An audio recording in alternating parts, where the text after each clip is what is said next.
is a presentation of Fox Sports. We are Blackmore. We are Wisconsin.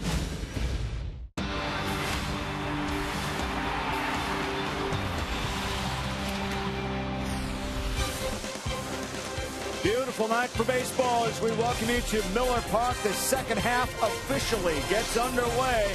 The first place Pittsburgh Pirates and your Milwaukee Brewers in what the team has called a critical beginning to a 9-game stretch. Zach Greinke on the hill for a Brewer record third consecutive start and first pitcher since Red Faber back in 1917 to start 3 consecutive games in the same season. James McDonald having a career year for the Pirates, already matching his win total of a year ago at 9 and a nice ERA at 2.37. You'll see 2 of the best offensive players this season go head-to-head as Andrew McCutchen and Ryan Braun are 1 and 2 in total bases in the National League. Hi, everybody. Alongside Davey Nelson, I'm Craig Kashan as we welcome you back to the broadcast here on Fox Sports Wisconsin. Brewers might be in a position not too long from now to make some big trades, but until then, they have made some internal decisions to bolster not only the bullpen, but their infield as well. They've added Tyler Thornburg, put him in the bullpen, starting pitcher, of course. And they've also added Jeff Bianchi to help that shortstop position. Some of the all-star changes they made, besides sending Taylor Green and Tim Dillard back to AAA. Well, what they're trying to do right here is strengthen the bullpen, especially with Thornburg, because he's got a nice arm and get a guy that can come in out of that bullpen and throw some strikes and just give a different look. With Bianchi, he, number one, this is be his first time in the big leagues, but he's a good defensive player, play all over, but it's just a matter, can he do a little better offensively than what the other guys have been doing? All right, we could see them yet tonight. And, hey, I don't mean to be superstitious, but we have number 13 starting on Friday the 13th. Zach Greinke plants his place in history. Dan Rock have more on the ace when we come back.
Baseball on Fox Sports Wisconsin is presented by Menards. Save big money on all your home improvement needs at Menards. By Miller Lite, because when friends come together, it's not just a good time, it's Miller time. By Toyota, when you choose Toyota, you get a lot for less. Toyota. And by AT&T, the nation's largest 4G network. AT&T, rethink possible.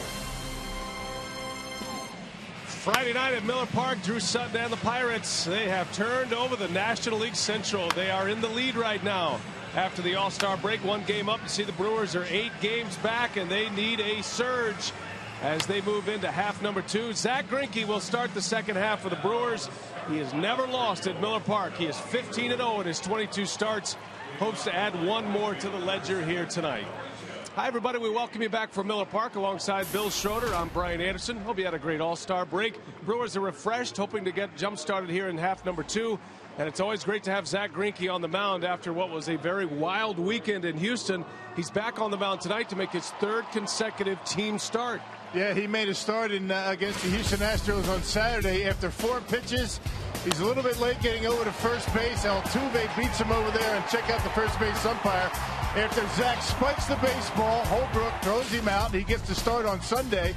He was only able to go 66 pitches, 3 innings. He had a rough first inning, but able to settle down very nicely. So after the All-Star break, 4 days, Zach Greinke gets his 3rd consecutive start. That doesn't happen every day. But you got to go back. His last 9 starts been very good. Zach coming off a month of June where he's 3-0, a 170 earned run average. His 1 official start in July didn't go all that well. So looking for a bounce back here tonight against the Pittsburgh Pirates. And the Brewers need it because 9 is the magic number. A 9-game stretch against division opponents. It starts with the Pirates in first place tonight. You got a 3-game series. The Cardinals are in to finish off the homestand. And then the Brewers go right back to Cincinnati at Great American Ballpark. That'll be the key. The trade deadline's at the end of the month. Are the Brewers in or are they out? They need a second half surge to get themselves back in the picture in the National League Central. The second half starts when we come back from Miller Park.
You think so? Oh, that's nice of you to say. Well, we're refreshed, you know. You know what? You're going to All-Star break. You'll get an open like that if we get 4 days off. Yeah, every time shows. you give us 4 days off, we'll come back strong for you like that.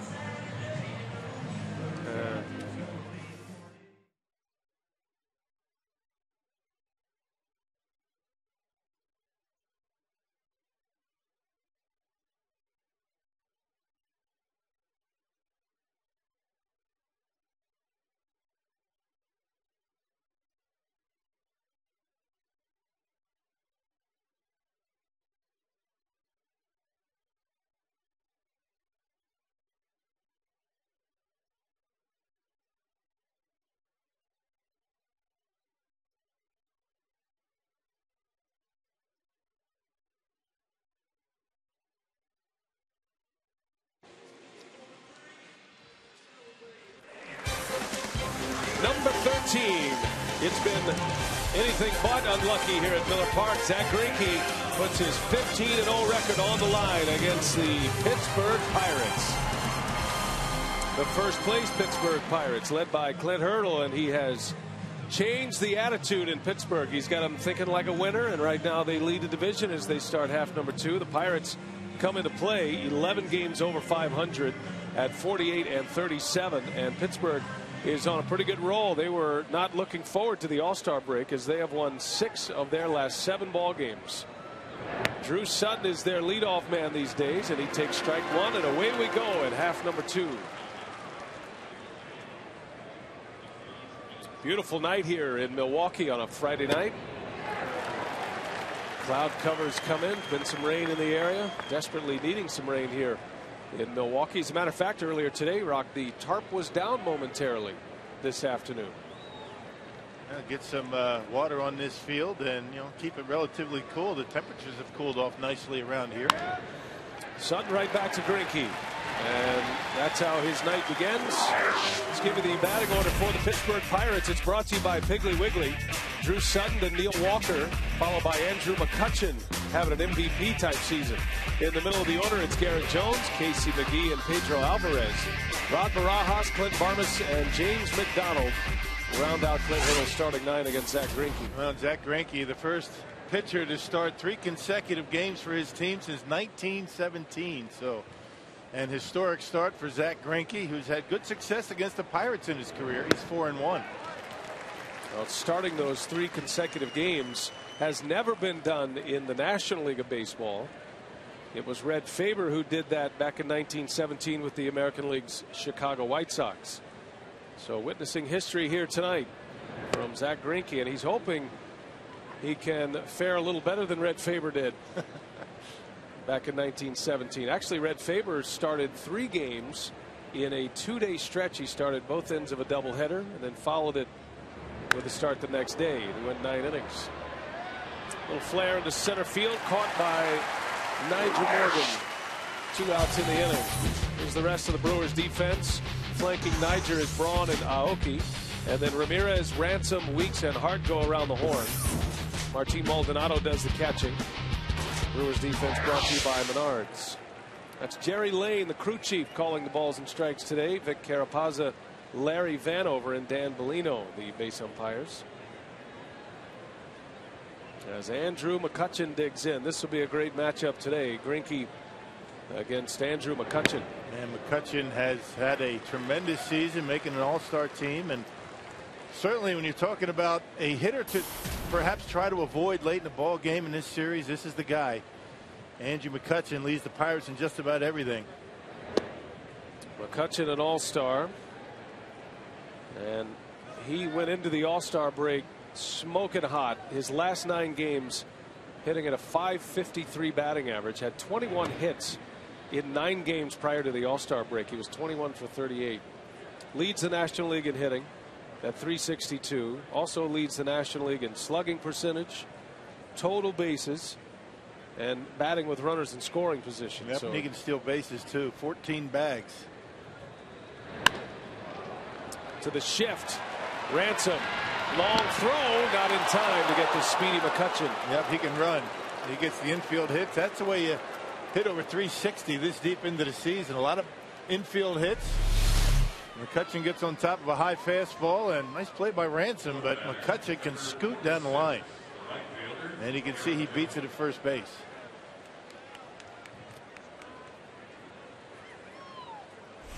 So an infield hit for the Pirates, and McCutchen, a base stealer, is aboard as Garrett Jones will step in.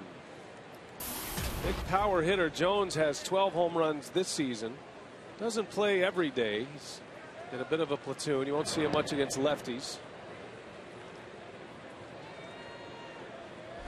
And we talked about the 14 stolen bases, and when you snip a base hit, you can kick it into an extra gear, and he beats it at first base. And we'll see if McCutchen is on the move here. Greinke does a nice job holding runners on. He's quick to the plate, and of course Martin Maldonado has a great throwing arm. Don't give him a chance. And Hart will make the play to win the inning. Good start for Greinke. Scoreless first. Now the Brewers coming up against James McDonald. The Brewers thank Bell Ambulance for providing emergency medical response and transport during all Miller Park events. Bell Ambulance is Wisconsin's largest ambulance service. Remember, if it doesn't say Bell on the side, you've just been taken for a ride. Fans, please direct your attention to the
There's the skipper back there, Ron Renicky, after an appearance at the All-Star game Tuesday. One of Tony La Russa's coaches for the National League. And here's Renicky's batting order today with Aoki, Morgan, and Braun. In the middle of the order is Ramirez, Hart, and Weeks. Cody Ransom, Martin Maldonado, and Zach Greinke, the Piggly Wiggly batting order. That will face big James McDonald, who is having some kind of season this year for the Pittsburgh Pirates. Yes, he is. 6'4", 205 pounds. He's 27 years old. You see the record for McDonald, 9-3. That earned run average that you see is third best in the National League. So this young man is putting together a nice season. 100 strikeouts in the first half for James McDonald. And a pitcher who has found his way in the big leagues, at least in the first half. Nori Aoki leads off for Milwaukee. Aoki comes in with a .301 batting average. Has 5 home runs and 20 runs batted in. And Aoki sitting on a 15-game hit streak, interrupted by the All-Star break.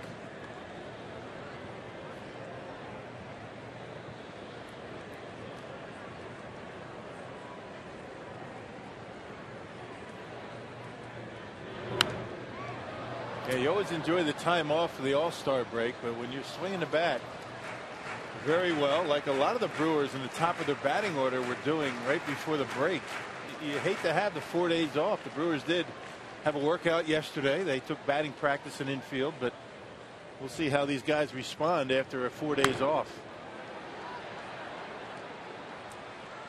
Well, let's check the Pirates defensively behind James McDonald. Drew Sutton is in left.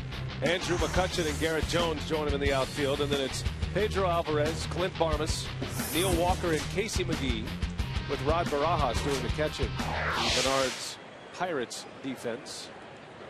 And a 2-2 to Aoki is popped up in the infield. Clint Barmas, their everyday shortstop, makes a catch for out number 1. Pirates have had a lot of moving parts, Rock. They have, other than center field, they really haven't had that lockdown position. Clint Hurdle is mixed and matched, guys playing all over the infield and outfield. I think it's probably safe to say that Pedro Alvarez has settled into an everyday role at third base. But other than that, you know, McCutchen and Alvarez, it's been a revolving door at all of these different positions for Hurdle. Yeah, the position players are just starting to come into their own. This pitching staff is the reason why they're in first place right now. But before the break, the Pirates are really swinging the bat, scoring runs. Casey McGee swinging the bat well. Neil Walker, a guy that has always hurt the Brewers. I think every team, at least early on, was struggling to find a consistent offense. But when you have the pitching that the Pirates have been able to come up with, they're fourth best in the National League in team earned run average at 3.47. Starting rotation very good. The bullpen's been good. And when you have the pitching, you're going to stick around. Now the Pirates bullpen actually has a major league leading 2.59 earned run average this year. The former Pirate Nyjer Morgan at the plate. It's really only been in the last month that the Pirates have started to settle in some of their position players. Jose Tabata is no longer with the club. He's down in AAA. That was a big name that did some damage to Milwaukee last year. As Morgan bounces one over to first for out number 2. So 2 going for Ryan Braun, coming off an all-star performance. His first ever all-star hit. Ryan Braun actually had 2 of them and was very close to giving himself a chance at a cycle. That was his first at-bat against Justin Verlander. He tripled and was able to plate Melky Cabrera for the game's first run. How about those shoes on Melky? The all-star MVP, Melky Cabrera, who hit a home run. Look at Braun using right field. That's what we've seen from Braun all year. That was the triple, the second at-bat. He doubled his first at-bat off Verlander. And Braun had a single taken away on a diving catch by Jose Bautista. Yeah. I was talking to Ron Renicky before the game. You know, said, hey, what was the conversation like between you guys with Terry Collins and Tony La Russa? Would you have left Braun in to see if he could hit for the cycle? He goes, oh, absolutely. If he would have missed that ball, we would have left him in for sure. Yeah. I still want to get back to the shoes that Melky Cabrera had on. The orange shoes? I think they'd look good on you. You know, I had some on just like that during the All-Star break. You go deer hunting here in Wisconsin with those on. Kicking it around the house. Those are sweet. Wasn't expecting a fashion statement so early in the broadcast after the break. I see what you're saying. How could you avoid those? Look at those things. I get it. They glow in the dark. Did you miss those? Got to be the shoes. Yeah. You know, because the All-Star game matters now, I didn't want to, zone in on the shoes. You didn't want to cheapen it like I did? Right. Braun hits one hard, right center field. That's way back. And there she goes. Ryan Braun picking up right where he left off. Puts the Brewers on the board first tonight with his National League leading 25th home run. Just like the All-Star game, going to right field with it. Some kind of power for Ryan Braun to the opposite field. You see him do that every day in batting practice, and he's one of those guys that can incorporate that in the game. That's a hanging slider. Up and out over the plate. Ryan didn't try and pull it and knocked it into the Pirates bullpen. How about that? Look how deep he lets that baseball get and able to drive it into right center field. That's just good hitting. What a season he is having. Ryan Braun. It was interesting during the break. He had mentioned to a few reporters that he doesn't feel like he's MVP worthy right now because the Brewers are not in a pennant race. That could change if they fight their way back and have a second half surge. A good start would be this series. Win 2 out of 3 here against the Pirates. Nothing like playing the first place team to get yourself right back in it. Brewers start the day 8 games behind the Pirates in the National League Central. 5 games under 500. Ramos Ramirez fouls one away. 1-2 the count. And just nice and easy, top down, and he gets that backspin like a left-handed pull hitter will get. Not a whole lot of slice on it, and just hammers it out there in the right center. And the Brewers on the board.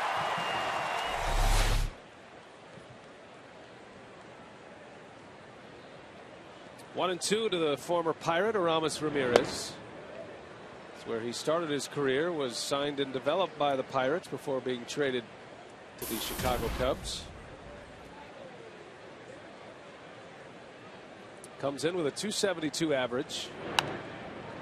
And Aramis with 10 homers, 52 driven in. Another guy that was red hot before the All-Star break. Swinging the bat well.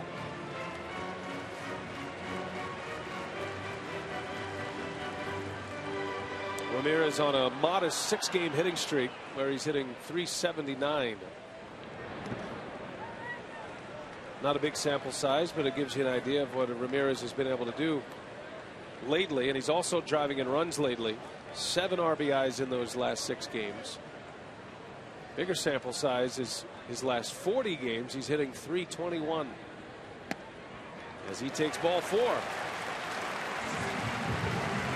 The Brewers get a home run from Braun. Ramirez is aboard, and now Corey Hart trying to extend this first inning. And McDonald beat the Brewers back in June, early in June. He gave him a couple of runs in the first inning and then settled down nicely. These are the home run hitters he'll be looking at here tonight on the Powerball home run leaderboard. Braun leads the league with 25 now. Corey Hart second on the club with 16.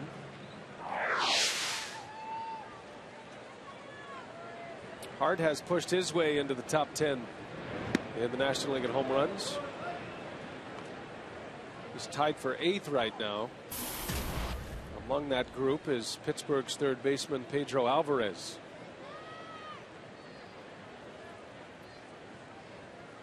Does have a homer against the Buccos this year. There's a strike. 0-2 the count on Corey Hart.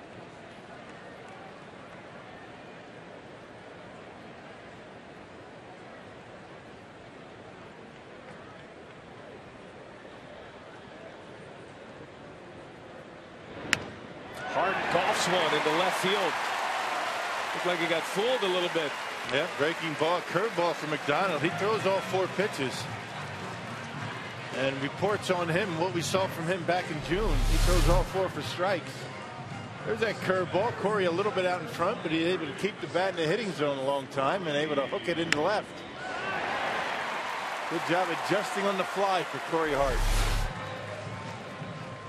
Would that be dropping the bat head, Rob? Yes, it would. That would be being out in front with your front foot, but keeping the hands back. That's what that is. Ray Searage, the Pirates pitching coach, out for a quick trip. And both of the hits for the Brewers have come on breaking balls. A hanging slider to Braun and now a curveball to Corey Hart. One thing McDonald has done a very good job of so far this year is throwing strikes. He doesn't walk many. He works quickly and not afraid to put the ball over the plate. Well, before this season, in 4 combined seasons of work in the big leagues, James McDonald had a career record of 18-20 and a .404 earned run average. This year he's 9-3, a 2.37 ERA. And you wonder what has been the difference in James McDonald. Those who follow him every day, those who cover the Pirates, say he's maturing. He's, as you just said, he's starting to throw strikes and trust his stuff a little bit. He's always had great stuff. As Weeks lifts one in the air, shallow right, long run for Jones. That ball's falling fast and it hits the sidewall. And new life for Ricky Weeks. Casey McGee, the former Brewer. Check the numbers for Ricky Weeks. He's actually been able to turn things around a little bit his last 21 games. And look at the direction of most of the base hits you're going to see here is up the middle into the opposite field. And Ricky's done a nice job of that in the last 3 weeks or so. And because of that, his average is starting to climb a bit. And is off to a pretty good start in the month of July. He's got his average at 199. He's been fighting hard to get it off the interstate all year. And he's close to doing that. And Rock, you pointed out one of the keys to the second half for the Brewers, if they're going to somehow get their way back in this thing, Ricky Weeks has to be a force offensively. No doubt. He's starting to do that. You know, the big 4, including Ricky Weeks. You know what you're going to get out of Braun, Ramirez, and Hart. Ricky's got to continue to get it done. And the guys around those hitters have to be able to get on base. Ricky Weeks homered in his last game in Houston, last game before the half ended. And that was a rocket into right center, a line drive home run into right center field. Well, that was off of Jordan Lyles of the Astros on Sunday. 2 on, 2 out, a 2-1 count on Weeks. Down the line, fair ball. That's going to go into the corner. It bounces off the sidewall. Ramirez will score. Now it's bobbled in left field. Here comes Hart. He will score. 3-0. Brew Crew on a miscue in the outfield. Yeah, that might be an error out there and left on Drew Sutton, allowing Corey to score. He got to it, just didn't pick it up. He overran it, and then Ed Cedar at third base sent Corey a 2-1 fastball, middle in, and Ricky able to tuck it inside that third baseline. And with the ball hitting that area on the stands, it looked as though it was going to keep Corey Hart at third base, but the bobble in left gives the Brewers another run. Corey Hart safe at home, safe and secure with New York Life. So Weeks at second. 2 runs in. It's 3-0 Brewers here in the first inning. And it will be an E7, allowing Hart to score. So give Ricky 1 RBI. A double and an RBI. And an E7 allowing Hart to score.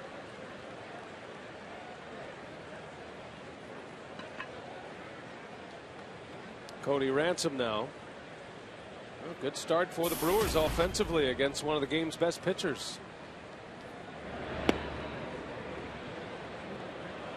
Ransom unable to check his swing, according to Vic Carapazza. And the count is a ball and a strike.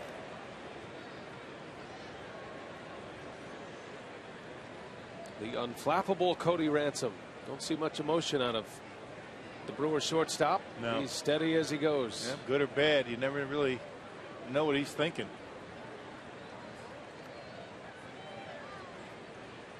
I would imagine Cody Ransom got a lot of benefit out of the All-Star break with that finger that he's having a tough time with, and perhaps allow him to swing the bat with a little bit more authority. Doesn't affect him defensively at all. Ransom's done a nice job. He and Cesar Izturis have filled in the void left by Alex Gonzalez. That was one of the key injuries this year for Milwaukee.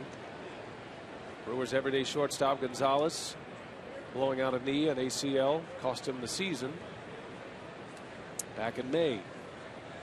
2-1 pitch, and Ransom fouls it back. 2-2 now. Ransom hitting 7th in the Ron Roenicke batting order today.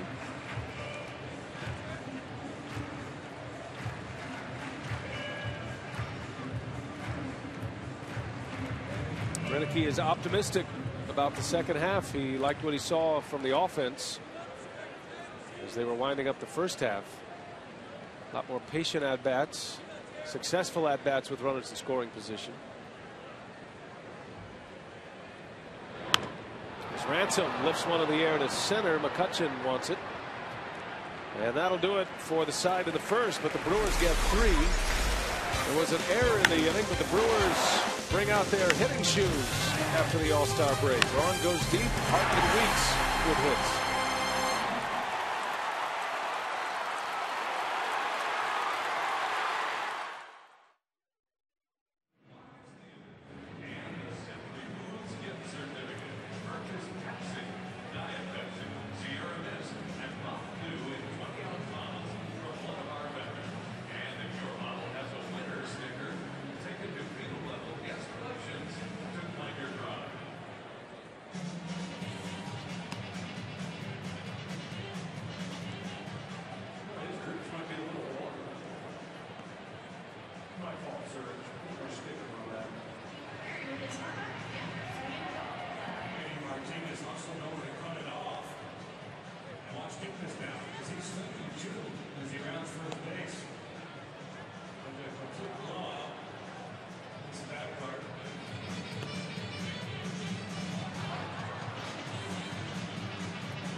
Brewers off to a quick start here at Miller Park over the Pirates. They lead 3-0 as the Brewers look like they are going to continue their dominance over the Pirates. Since 2007, they have put together a remarkable record against Pittsburgh here at Miller Park. And since the 2007 season, they are 39-6 with a .291 batting average, averaging 6.3 runs a game. They've hit 75 home runs, and they have a team ERA of 3.23. And we all know about the streak and the dominance they've had over Pittsburgh, and they're looking to get back to that after Pittsburgh came in here in early June and took 2 of 3 from the Brewers, Brian. Yeah, times are changing in the National League Central. The Pirates, you got to give them a lot of credit, right, Rock? I mean, this is a team that hasn't had a winning season 20 seasons and trying to do something that hasn't been done since the early 90s when they had guys like Barry Bonds and Bobby Bonilla and Andy Van Slyke. And they, in fact, came in here and, as Telly mentioned, won 2 out of 3, and they did it in impressive fashion. And it's not the same Pirates team that the Brewers have had all that success against over the last few years. And last year, the Brewers won 8-1 here at Miller Park against Pittsburgh. And it's something that the Pittsburgh Pirates in the National League Central, the Brewers have not been to Pittsburgh yet. Yeah. And it's going to be a while. Yeah, the Brewers will not play the Pirates until August, as Casey McGee takes a call at strike 3. The former Brewer. First strikeout for Zach Greinke. Now Zach Greinke, that ball tailed right back over the heart of the plate. It looked as though Casey McGee was caught guessing, because that clearly right down the middle, and Casey knew it. Brewers don't go to Pittsburgh until the 24th through the 26th of August, and then they go right back to Pittsburgh 3 weeks later in September. That's amazing. Yeah, it is. And they're cranking them out in Pittsburgh now, drawing well, and that fan base, always been a good fan base, but they haven't had much to cheer about lately, and they're showing up to games. Attendance has picked up. They've certainly spiked the enthusiasm of what has been a football hotbed in Pittsburgh with the Steelers. Bringing baseball back to the We Are Family days when the Pirates used to roll. Willie Stargell in the game. Pedro Alvarez bounces to Cody Ransom for the second out. Well, what do you have on the Pirates, Rock? What are you seeing from them? Lately, they've been great. They've actually won 11 of their last 13 series. I think a little bit of it, you hit on it. I mean, we talked about their pitching, their starting rotations been very good. A.J. Ned Correa, who's starting tomorrow, James McDonald, but their bullpen keeps them in games late. Their offense is really starting to come around, and somewhat unusual. The Pittsburgh Pirates really historically have never played well at home. They're 29-14 at PNC Park, so they're playing well at home, playing around 500 on the road, a little bit under. 19-23, so it's good to see the Pirates actually, you know, if you're a Pirates fan, to see a lot of winning at home. They historically haven't been able to do that. Well, this next stretch of games for the Pirates, their focus right now as they start the second half, 16 of their next 22 games will be on the road. And I think that's going to be a good indicator of whether this Pirates team is for real. Many think they are. When you pitch like they do, you figure they will be in there. But I think Pirates fans are cautious, though. Yeah, you hit on it a little bit earlier. I think Clint Hurdle has brought a culture over to Pittsburgh that he demands that his players believe in themselves, and they're starting to do that. The only way you can do that is to start winning, which they've been doing. You can do all the talking you want, but if it doesn't show up on the field, it doesn't mean much. Rod Barajas, the Pittsburgh catcher, with 2 away in the second inning. Pittsburgh has the best record in baseball since May 12th. Angels and the Yankees in the American League with identical records at that time, but nobody's played better since the 12th of May. That was just a little over a month into the season, and that's why they show up today, and Clint Hurdle's club is 11 games over. So a key 3-game series to start it for the Brew Crew here, trying to whittle down some of that 8-game deficit in this 3-game set. Barajas rips one left field, and that is a foul ball.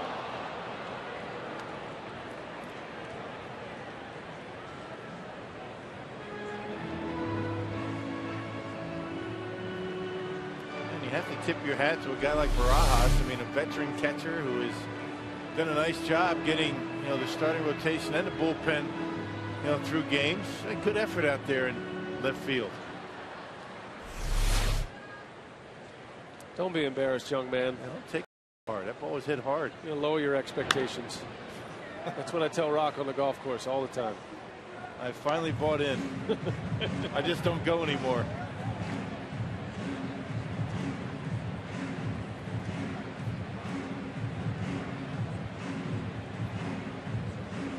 Enjoying the summer in Milwaukee.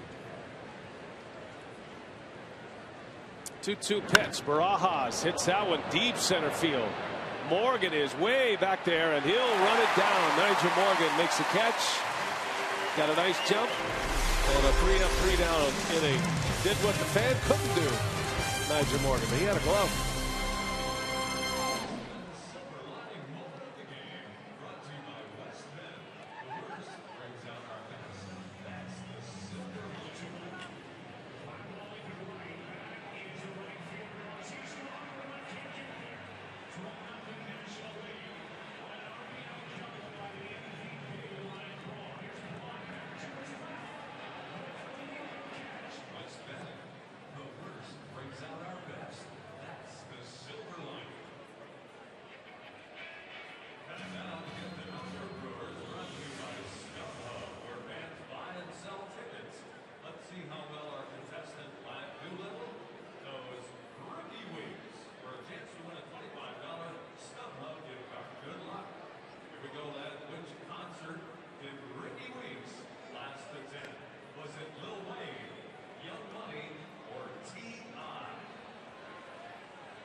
Good first inning for the Brewers, Rock. They scored 3 in the first, and it started with a Ryan Braun home run.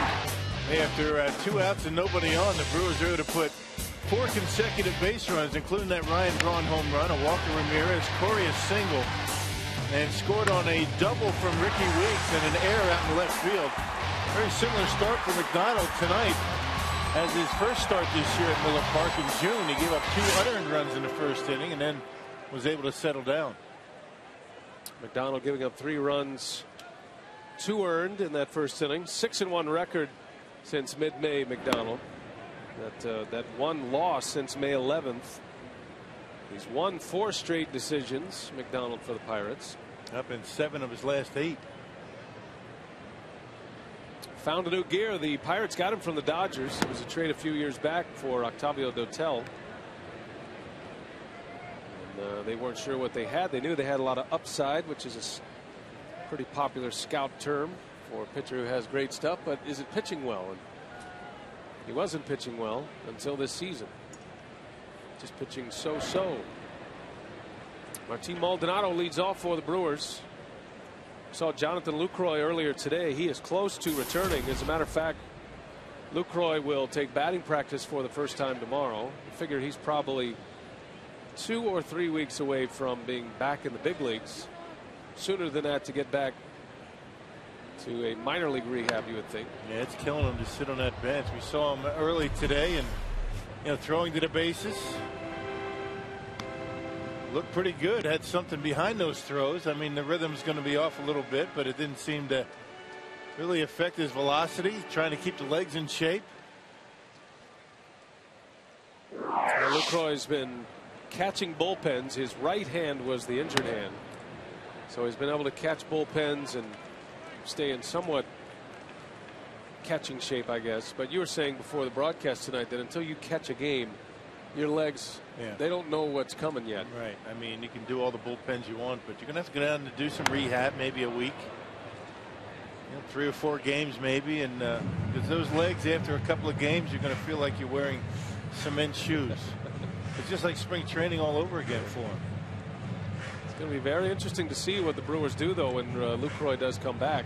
Martin Maldonado has certainly held his own in the big leagues this year. He has done a fantastic job behind the plate, and he's hit a little. Yeah.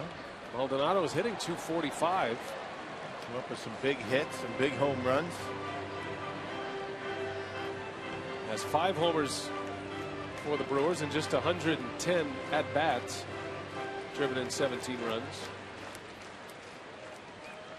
It's a good problem to have, though, for Milwaukee. They have too many catchers. You're right. A good battle going on here with Maldonado and McDonald. And the other part of that equation is George Kottaras, who Roenicke loves using off the bench. Feels like he's a good threat off the bench. Maybe keep all 3 of them. George has been taking a lot of ground balls, as he has all year. More so lately at first base. Gives him another defensive option.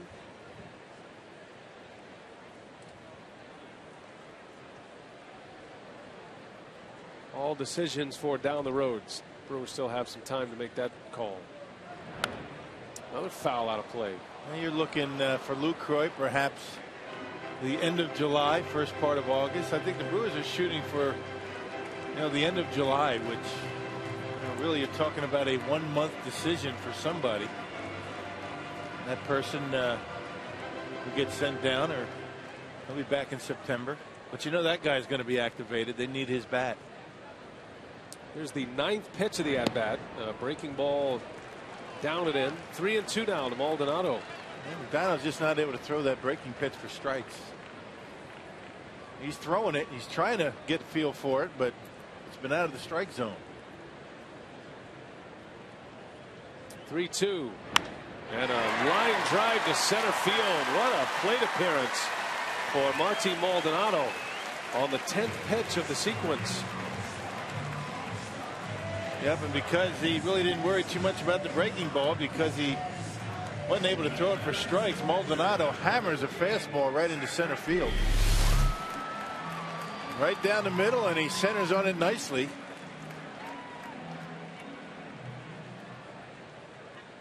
Can't hit him much better than that.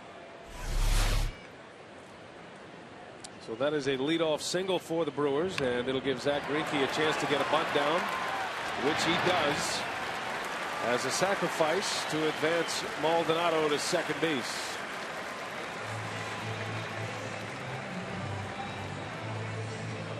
Back to the top of the order now.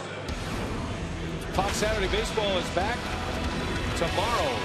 Cardinals Reds showdown between NL Central rivals. Got both teams looking to keep pace near the top of the division. Fox Saturday Baseball is back in the afternoon, 2:30 p.m. Central, and it's only on Fox. St. Louis at Great American Ballpark in Cincinnati.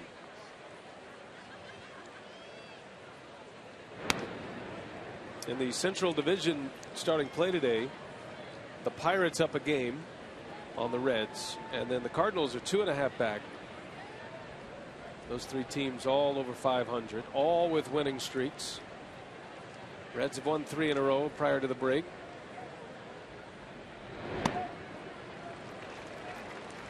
That's a team too that's not going to go away anytime soon. Cincinnati Reds. And they have a lot of pieces in their minor league system to go make some impact deals. Ton of talent in Cincinnati's farm system right now. Nori Aoki is ahead 3-0. I'm sorry, McDonald's pitch count is at 49. This kind of looks like the old James McDonald. Right. High pitch counts. But you got to tip your hat to the Brew Crew. They have not been chasing that breaking pitch out of the zone. And ball 4. Aoki walks on 4 straight. 2 on now with 1 away. That'll bring up Nyjer Morgan. Hey, come out to Miller Park for the Negro Leagues tribute game on Saturday, July 28th. The Brewers will wear special uniforms as a tribute to the Milwaukee Bears. Call 414-902-4000. I was so glad to see Fox during the All-Star broadcast bring light to the Negro League Baseball Museum there in Kansas City. They did a great job and showed some of the beautiful elements of that facility, and a lot of great chatter from national writers who converge into Kansas City. And the Brewers are big participants and supporters of that Negro League Baseball Museum, and they have the Negro League throwback uniforms every year. The Bears. Yep. Nyjer paid a visit to the Negro League Museum while the Brewers were in Kansas City. He and Ricky Weeks.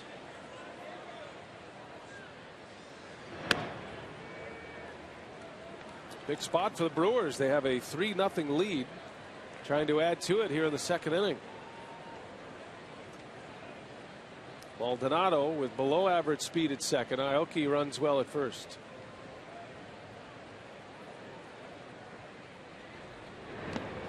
Oh, he chased one. Big hook.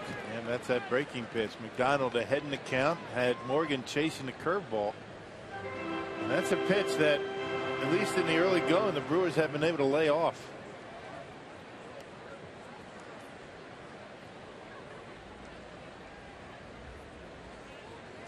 Nyjer has fond memories of his days with the Pirates. Bouncing ball. A chance to turn it here.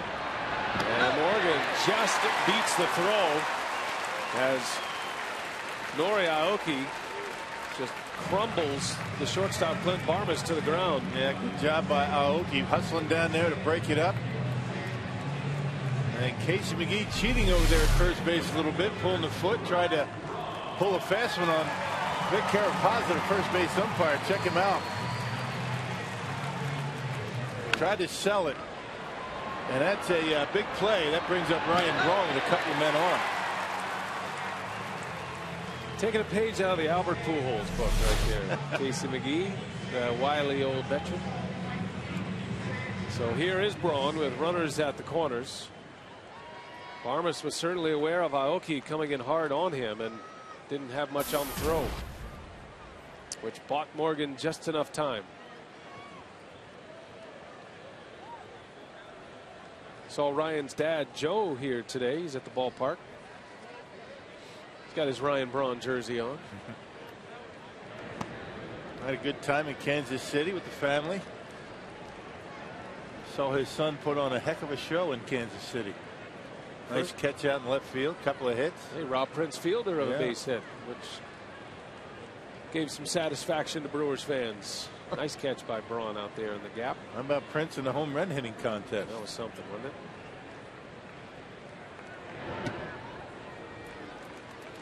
Yes, it was.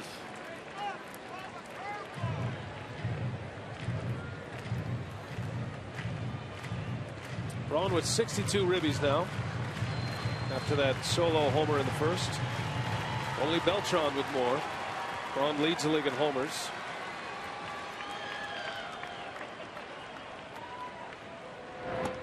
Way inside.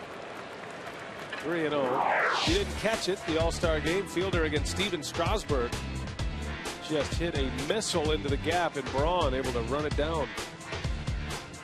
Take that, Prince. Yeah, nice showing for Ryan Braun in that All-Star game. What a job he did. Nice win for the National League. Yeah, they're on a roll now, right? 3 in a row. Yeah, 8-0. So there's Joe Braun, his father. He looks calm with his kid up at the plate. If your kid was Ryan Braun, you'd be calm as well. Although Joe's not really. No, I don't care what level, how good you are. There's always going to be those butterflies when they come up. So a walk to load the bases with 2 away, and it'll be Aramis Ramirez. And the pitch count ain't concerned. It's going to be a short start for McDonald no matter what. Yeah, 57 pitches already. 58.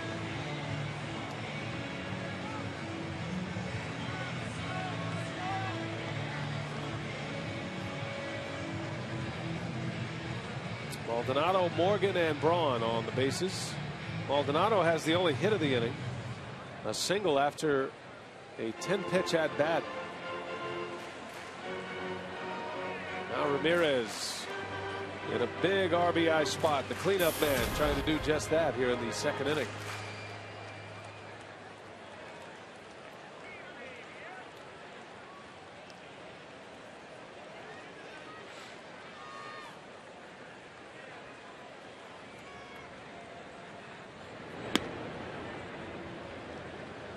Strike on the corner for James McDonald.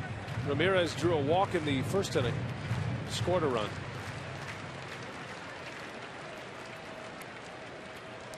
Second on the club in RBIs with 52. Got a bunch of them out there right now. Chopper to short. Armas. And the inning is over. McDonald strands the bases loaded, but a pitch count that is soaring.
Zach Greinke back on the mound, 2 scoreless in the books for him. He's given up just 1 hit. It was an infield hit.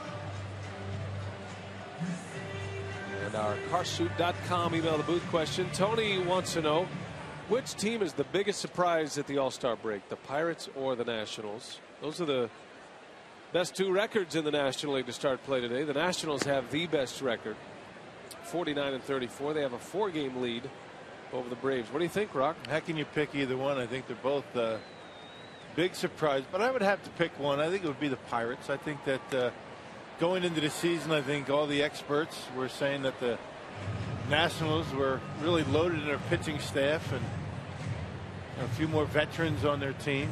Bryce Harper, the nice addition, but the Pittsburgh Pirates have done a heck of a job this year. I think both of them. I think the Pirates are more healthy than the Nationals have been. The Nationals have been hurt by some injuries, some big components to their offense. Corey Hart with a nice play. Using all of that 6'6" frame, reaching over the rail to make the catch. And retiring Clint Barmes to start the 3rd inning. Yep, and ending that discussion about Pittsburgh and Washington. Well done, Corey Hart. How can you expect more of Corey Hart than he's been able to give Milwaukee as a first baseman? Look at his job. Knows exactly where he is, gets to the railing, and makes the catch. Everybody clears out of his way. Look at Kosuke, the Brewers translator. No problem. Well done. I think at the All-Star break, if they don't give awards away at the All-Star break, but certainly Clint Hurdle is the front runner for Manager of the Year based on the way the season has gone. So I would agree with you. The Pirates been a big surprise, and they've got a lot of history to overcome. Pirates got off to a nice start last year, then fizzled. It was about 3 weeks before the All-Star break, something like that. But this is certainly the latest that they've been in first place since they were a powerhouse. Through 85 games last year, which is where we are right now, Pittsburgh was 44-41. 3 games over. They're 11 over starting play today as Greinke walks the pitcher. On 4 straight, James McDonald is aboard. The first walk issued by Zach Greinke. A go figure at bat for Greinke, who has excellent command and lets the pitcher get away. Yeah. Well, sometimes when all you have to do is throw a strike, that's sometimes the toughest time to do it. Back to the top of the order, Drew Sutton. He's a journeyman that has found a bit of a home here in Pittsburgh. Interesting story with him that the Pirates had him. They picked him up from the Atlanta Braves, then traded him to the Tampa Bay Rays. The Rays had an immediate need in the big leagues, and so the Pirates went ahead and made the trade, probably with the understanding that at some point Sutton was going to be made available again. He wasn't going to stick on the big league roster unless he just went crazy with the Rays. He didn't, and they took him off the roster, what they called DFA, designated for assignment. Picked him up off of waivers from the Tampa Bay Rays back on June 24th. So the Pirates had him, traded him, and then got him back, and now he's been a big contributor here the last couple of weeks for the Buccos. And a walk-off home run against Houston last week. An infielder by trade. He's been pushed into the outfield for this second half opener. That one is smoked right center field. Morgan's got a long way to go. Won't get there. That's to the wall. McDonald to third base. He'll stop there as Drew Sutton doubles into the right center field gap, and the Pirates put up their first big threat of the ball game. Yep, a 2-ball 1-strike fastball that was right down the middle, and Sutton hammers it into the gap out there, and the Brewers fortunate that the pitcher was on first base, or that would have been a run. He just drills it out there in the gap. Nyjer Morgan not able to get to it, and because McDonald was on base, not able to score. Well, with trouble looming on deck, and Andrew McCutchen, a pretty good hitter, coming up in Neil Walker. Second and third with one away. Walker is sitting on a 12-game hit streak and hitting .291 for the season. And just went after a first pitch curveball from Greinke. That's what makes these guys, difficult to pitch to. They're seeing baseball and hacking. They don't mess around too much.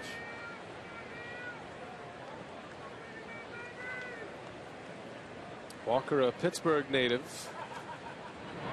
playing for his hometown team. He was a prep star, 2 sports, baseball and football. All-state quarterback. Always dreamed of playing for the Pirates, and he gets his chance. He's been tough on the Brew Crew. A switch hitter that's pretty good from both sides of the plate.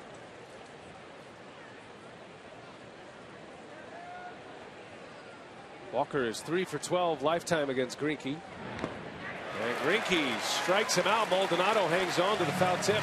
Yep, on 3 pitches. Boy, that's a big punch out for Zach Greinke with McCutchen coming up. Second strikeout for Greinke. And with a base open at first, we'll see what Greinke does with McCutchen. Putting together an MVP season, Andrew McCutchen. His name is all over the National League leaderboard offensively. He's got 18 home runs. He can steal bases, and you can be very careful with him right here. You've got a left-hander on deck. But certainly doesn't have the credentials coming in of an Andrew McCutchen. So be careful here.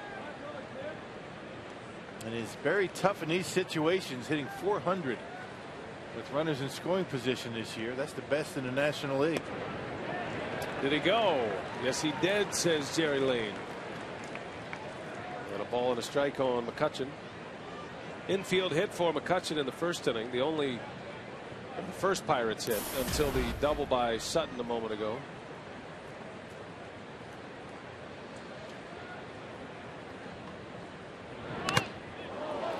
Foul tip, big cut. Couldn't tell who that got a piece of, Maldonado or Jerry Lane. Or both. Little carom off the shoulder of Maldonado. Actually off the mask. Mask shoulder. Yeah. To the netting.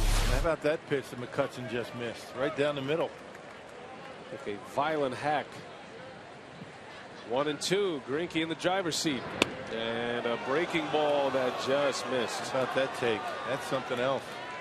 Greinke wanted the call from Jerry Lane. Didn't get it. You're going to get a lot of swings and misses on that pitch, but not McCutchen. He's seeing it pretty well. A little bit low.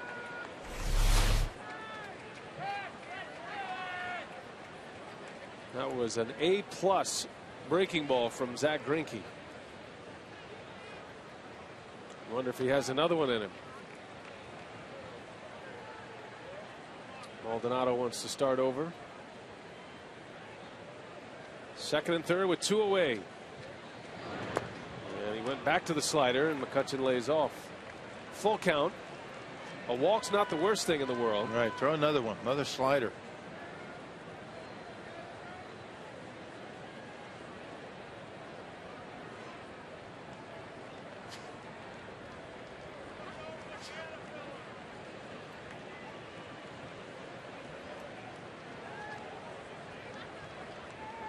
Full count, and he did, and McCutchen lays off.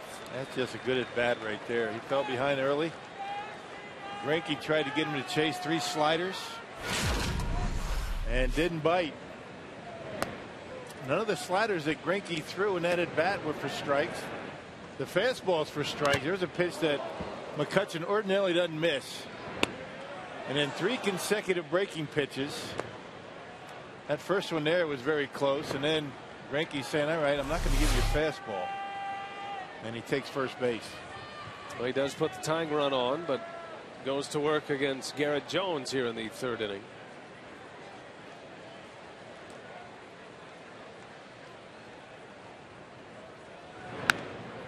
On the ground to Weeks, out in the ground. Oh, tough hop. Weeks recovers, not in time. Man. That's a killer right there.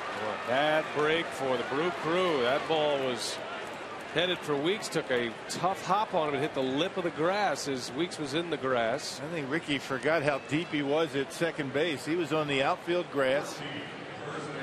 And I think once that ball went off his chest, he didn't realize how far that throw was going to be. And it took his time with it. There it is, right on the lip. It comes up on him, and watch Ricky.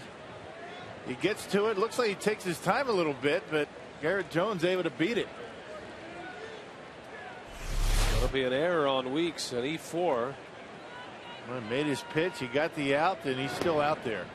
And now having to face Casey McGee with the bases loaded. And hit the seam, and Garrett Jones showing good hustle down to first base.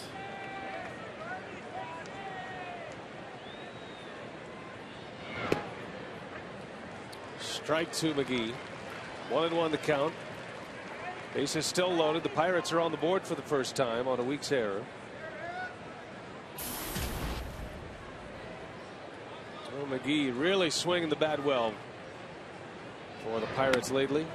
Finally started to get some regular playing time as Greinke deals a breaking ball for a strike. Yep, a high breaking pitch, and Jerry Lane able to bring it up. It looked like it was off the outside corner, but Zach got the call. The excitable Jerry Lane behind the plate. 1-2.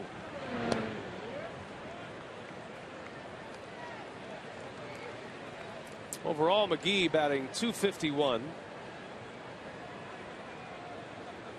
A 3-hit game on Sunday just prior to the break.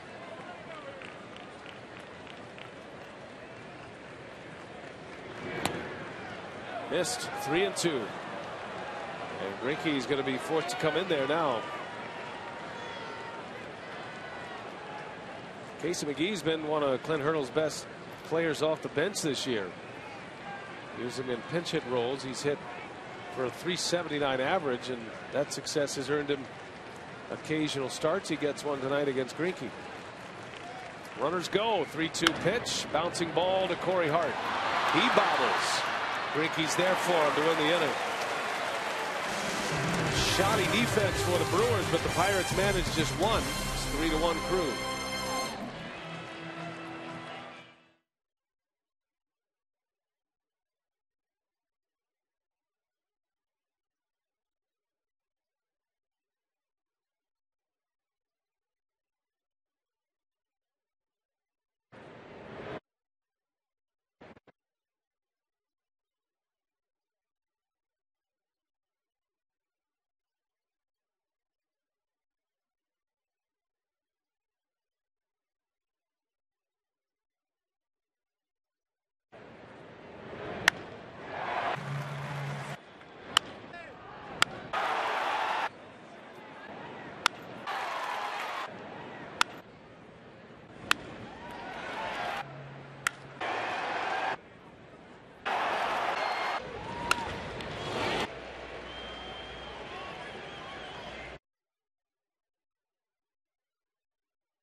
Brewers baseball on Fox Sports Wisconsin is presented by Piggly Wiggly, the official supermarket of Fox Sports Wisconsin. By Ho Chunk Gaming Wisconsin, your ticket to more. And by Marshfield Clinic. Don't just live, shine. Beautiful Friday night for baseball here in Milwaukee, Wisconsin. Great to have you with us tonight. Brian Anderson with Bill Schroeder. Telly Hughes is here. Chris Withers, our producer. Kevin Shank directing tonight's game. Good to get the band back together for the second half as we conclude the All-Star break and now get into the big stretch. Many questions swirling the Milwaukee Brewers coming into this series in this 9-game stretch. It's a 6-game homestand to start the second half. Ron Roenicke is curious as anyone to see how this team's going to respond after 4 days off and some time of reflection. Yeah, made some changes during the All-Star break. Taylor Green and Tim Dillard being sent down. And Tyler Thornburg, a starting pitcher down in the minor leagues, is now in the Brewers bullpen, and Jeff Bianchi, an infielder by trade, he's with the team now. Both will be in support roles. These were the moves the Brewers made during the All-Star break, with Green and Dillard going out back to AAA Nashville. Ron Roenicke saying Taylor Green needed at-bats, and same goes for Tim Dillard, needs some innings. Thornburg will get his chance in the bullpen. Hard thrower. And I think for Ron Roenicke to see Tyler Thornburg at the major league level, he did make one start for the Brewers. See if he can earn his way into a significant role in that bullpen. And that'll be determined by how the Brewers do in the next 9 days. We've made a big deal about the 9-game stretch, but that's the way it is. Trading deadline's coming up. July 31st is a trading deadline. There's Jeff Bianchi. When he plays, it'll be his major league debut. It's been quite a ride for him. His heart goes back up the middle. A base hit on a 3-2 pitch. Corey Hart singles to start the third. This MLB on Fox season, Fox Sports is proud to support Boys and Girls Clubs of America, a place where youth can reach their full potential as productive, caring, and responsible citizens. And we invite you to learn more. Please visit greatfutures.org/Fox Sports.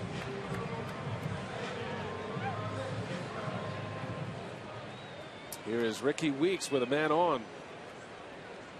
A double and an RBI in the first inning, and Ricky Weeks hitting .201.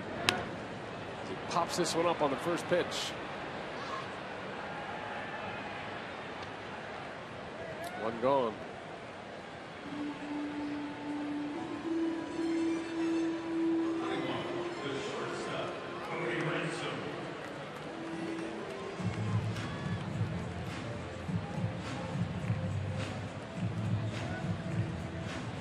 Brewers lead 3-1, scoring 3 first-inning runs against James McDonald. Right now for McDonald, the pitch count is the story. He has 66, and there's just one out in the third inning. Here is Cody Ransom.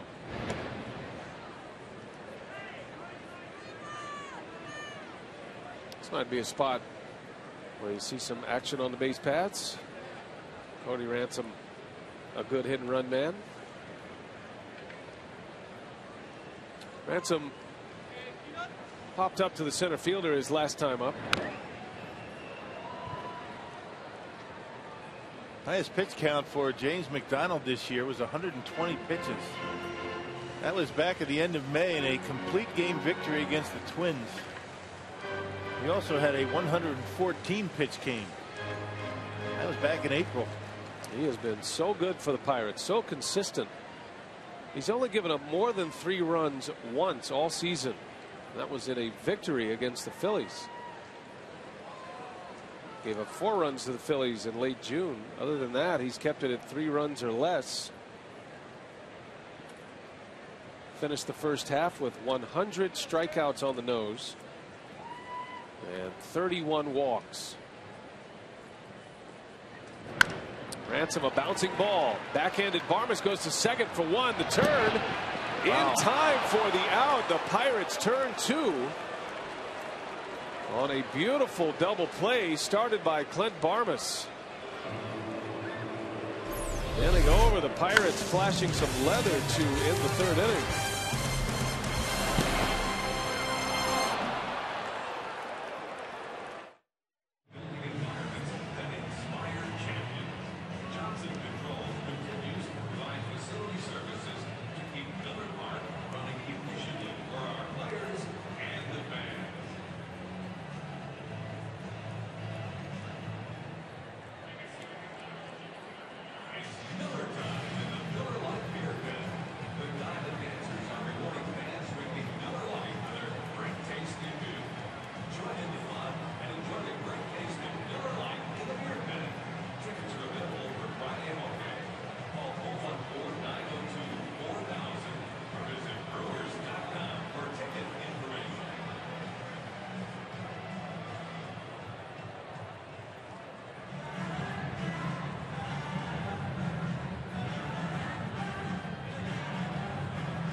Well, check out our keys to the game brought to you by GMC. Ryan Braun, number 25, got the Brewers jump started in the first inning.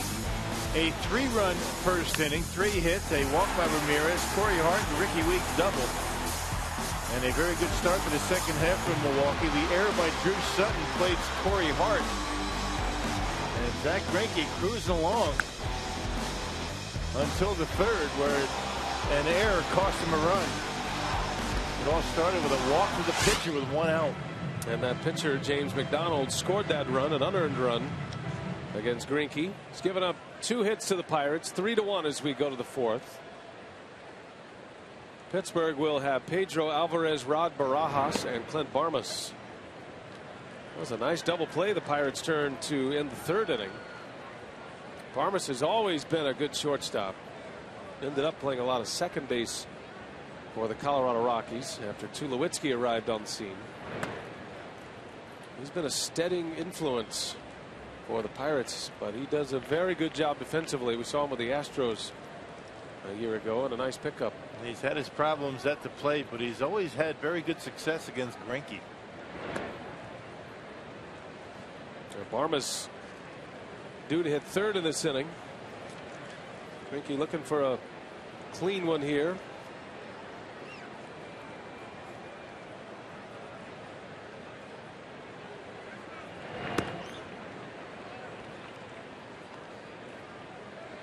Clint Barmas, his career against Zach Greinke, he's now 6 for 10. That's not bad. So that's a guy you want to be on the lookout for, and why Greinke wants to get these first 2 hitters as Alvarez skies one left field. Braun settles under it. 1 gone as Alvarez is retired. AT&T trivia. Which 2 teams did Red Faber face in his 3 straight starts in 1917? Zach Greinke is the first pitcher since Red Faber to make 3 starts for his team in order. Start 3 in a row of his team's games since Red Faber, and the first National Leaguer to do it in the history of baseball in the same season. Now, Sudden Sam McDowell started in 3 consecutive team games, but that was 2 in 1 year, and then the first of the actually 1 to end 1 season, and then 2 to start the next season. So that's a little bit of an asterisk on that. Have you been brushing up on your Red Faber biographical information, Ron? I have not. I haven't had to. We've been talking about Red quite a bit last couple of days, or last couple of games. Red Faber, he's been playing big on Brewers television as Barajas just shovels one into right field for a base hit. Hey, we were talking about looking at some of the box scores of the game. You know, Red Faber. There's some pretty good names on that list in those box scores. Shoeless Joe Jackson, one of the names. Yeah. George Sisler, as we give away the answer to that question. If you remember what team George Sisler played for back in 1917. Right. There's the key. See Sam McDowell of the Indians, 66 and 67. Red Faber, you think about the context of Major League Baseball, and of course one of the more infamous teams in the history of the game, the 1919 Chicago White Sox, known as the Black Sox, a team that threw the World Series to the Cincinnati Reds. Faber pitched for the White Sox 1917. He was injured in 1919. He did not appear in the World Series that year.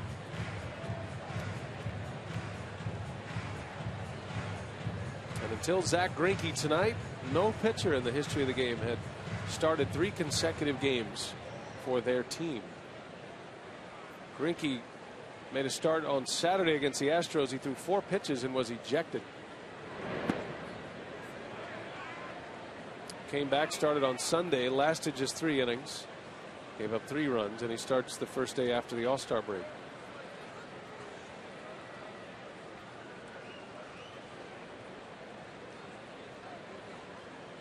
His nemesis at the plate, Clint Barmas. Not many people say they're a 600 hitter against Zach Greinke. Barmes is one of them. Steve Reich on the corner. Yeah, good pitch right on the outside corner. Just certain hitters just see the ball very well against certain pitchers, and sometimes they're very good pitchers. On the flip side of that, you get a guy that's up from the minor leagues. He doesn't have much of a career. He just can't see the ball. Flair, foul territory. Hart will watch it go into the seats. Playing the 4th inning here. Time now to take a look at our Jimmy John's high-speed delivery. James McDonald at 95 so far. Greinke's best bullet is 94. He's had a few of those here today.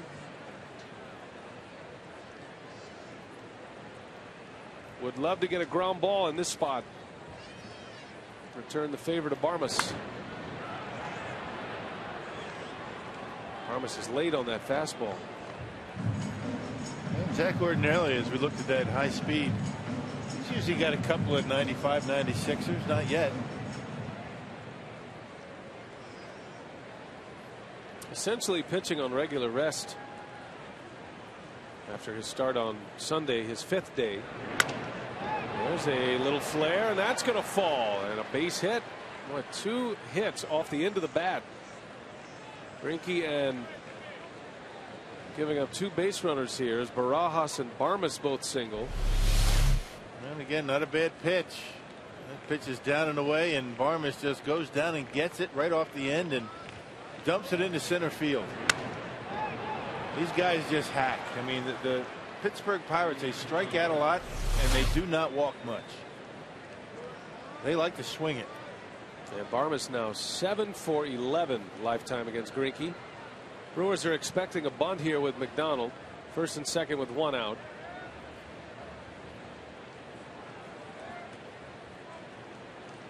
Greinke's such a good fielding pitcher. It always opens up an opportunity to turn 2 in a spot like this.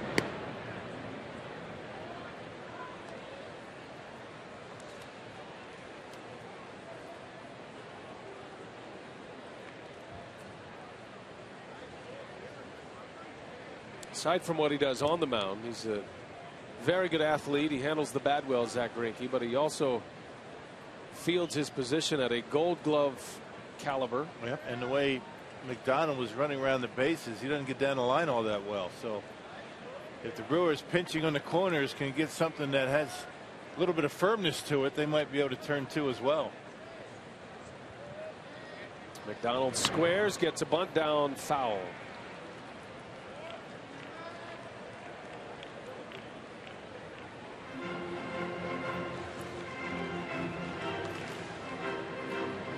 Right-handed thrower McDonald, a left-handed hitter.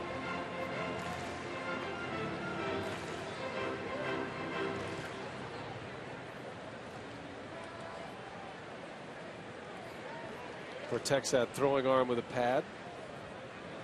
Pulls it back and fouls it back. The old Butcher Boy play. Yeah, made famous by Jim Gantner here in Milwaukee. Nobody did that any better than Jim Gantner. Did you see Gumby today on the field? Clean shaven Jim Gantner today. He had a goatee. I was getting on him. He looked like Colonel Sanders. all gray. 1-2 pitch. McDonald bunts it foul. There's a strikeout for Greinke. Unable to advance the 2 base runners, and for Greinke his 3rd K. Hey, for just $50, purchase 4 Terrace Reserve tickets to select Sunday home games and get 4 coupons for free hot dogs and small sodas. Family Day tickets are $12.50 each. Visit Brewers.com/FamilyDays.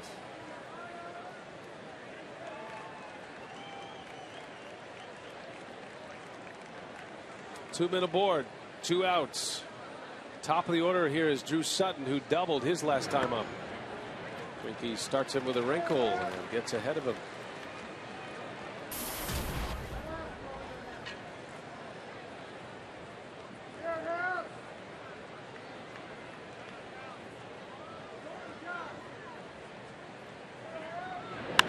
Sutton serves one fair down the left field line.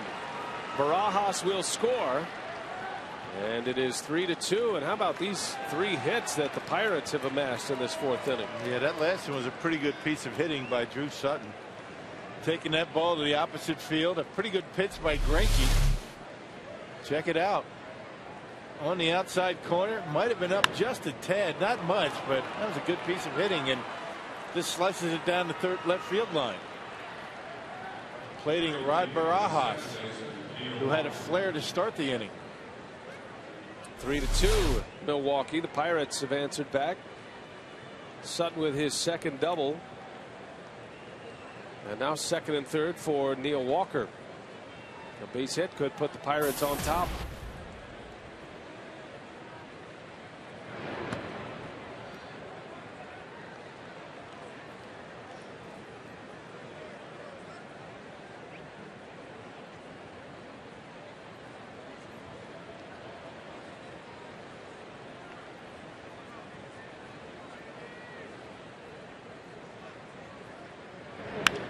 Walker hits one deep center field. Morgan turns and watches this one go. 3-run home run. And the Pirates have come all the way back to take the lead. Now 4 runs in the inning. Nothing cheap about that one. No.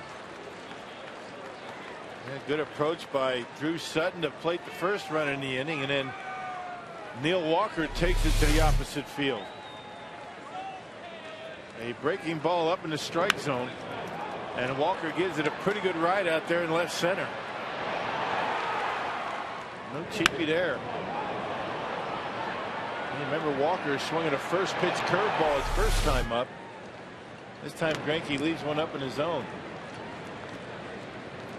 Greinke gets ahead of Andrew McCutchen. All of this with 2 outs. 4 runs in with 2 outs in the inning.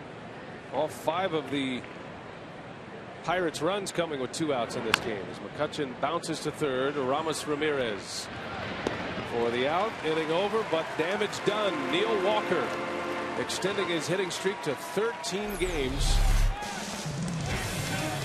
Melts his 7th homer of the season, a 3-run shot, and it's 5-3 Pittsburgh.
Brewers down a pair in the bottom of the 4th inning. Time to check in with the crew in the community. Yesterday at Miller Park, Ricky Weeks and the Brewers Community Foundation hosted their annual Team Smile event.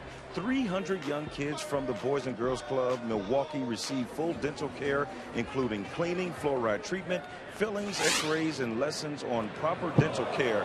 Team Smile provides 20 volunteer dentists and hygienists for the event. This was the 3rd year of Team Smile. Brian? All right, Telly, thanks. That was a good day for Ricky Weeks and all those kids. Now, new ball game here as the Pirates down 3-0 after the 1st inning have fought their way back. They lead 5-3 now as Martin Maldonado leads off. Well, things turn quickly. The Brewers stranding the bases loaded in the second inning, trying to add to a 3-0 lead, could not. Had a leadoff man aboard in the third inning, and a 6-4-3 double play nicely turned that into the inning. And the Pirates come roaring back. Neil Walker extending his hitting streak to 13 consecutive games. It's the longest of the season for the Pirates. He has had some good games against the Brewers. He really has. Switch hitter with good power to both sides. 2-1 to Maldonado. 2-2 to the Brewer catcher. A lot of baseball going on today. Everybody's back at it. That Cardinals-Reds matchup is now in the 7th inning. And the Reds have just taken the lead. They've scored twice in the 7th. They lead 3-2 over St. Louis. The game is in Cincinnati.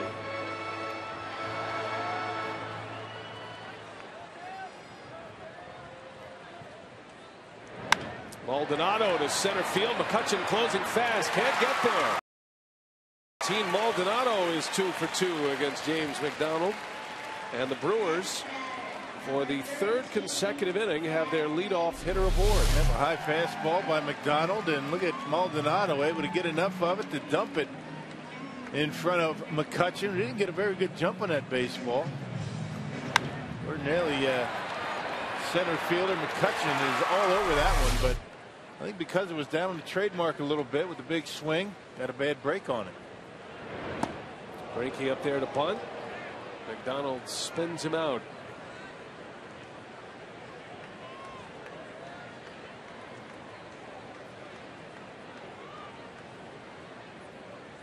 Are you a numerologist?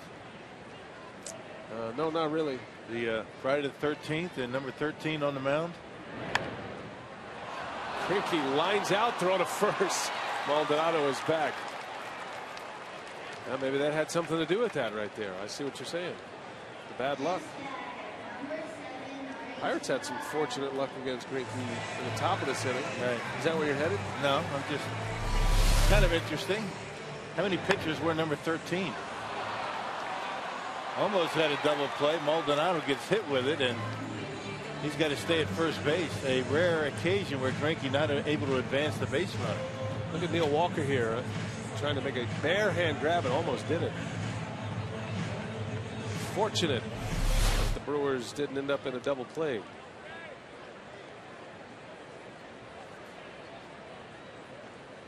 Number 13 fits Zach Greinke perfectly, I think. Is that a number you would have avoided during your playing days? No, not really. I'm not into that that type of thing with 13, but I mean 2 13s, is that equal it out? It's not unlucky.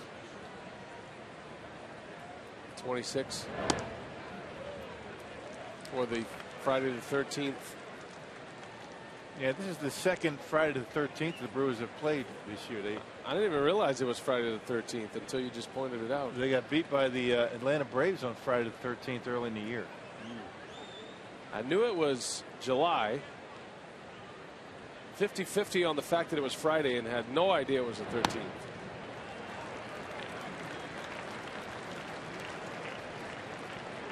But oh, by the way, the Brewers have the best winning percentage in baseball on Friday the 13th.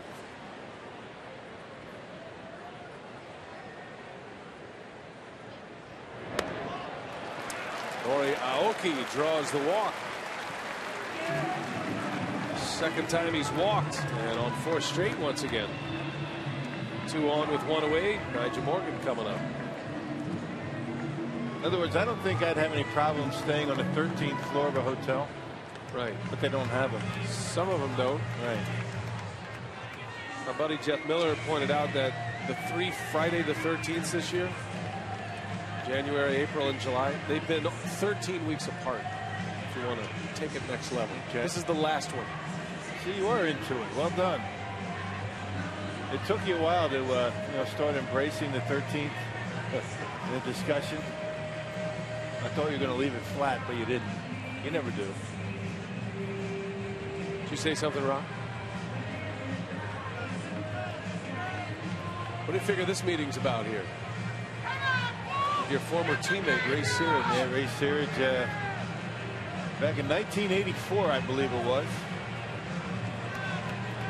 Ray Searage, a left-handed pitcher. 84, 85, and 86. He had 8 saves as a Milwaukee Brewer. One of the funniest men I've ever known. And he doesn't even try to be funny. He's always got a smile on his face. Well, it was a pretty one-way conversation on the mound. Brought his infielders in. Andrew Morgan, the hitter, with 1 out. Ryan Braun is on deck. Brewers would love to give Braun a chance here with men on. Morgan tonight is 0 for 2.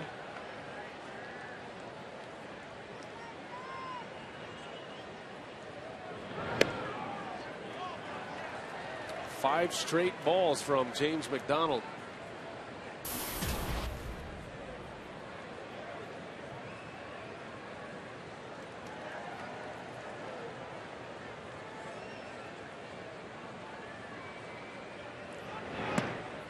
Six in a row.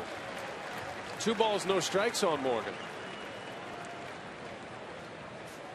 James McDonald, the difference for him this year as opposed to the rest of his career, he's been throwing strikes. He's kept his walks down as Morgan takes a strike. The most he's walked in a game this year, 5. He did that against Houston, but he went 7 innings in that game and picked up a win. That's a couple of starts ago. Back on July 2nd, and the Pirates had a big lead in that game. 2-2. You're not going to be able to have an earned run average like McDonald by walking a lot of batters, and he has not. Maybe a little bit out of sorts here tonight. First game back after the All-Star break.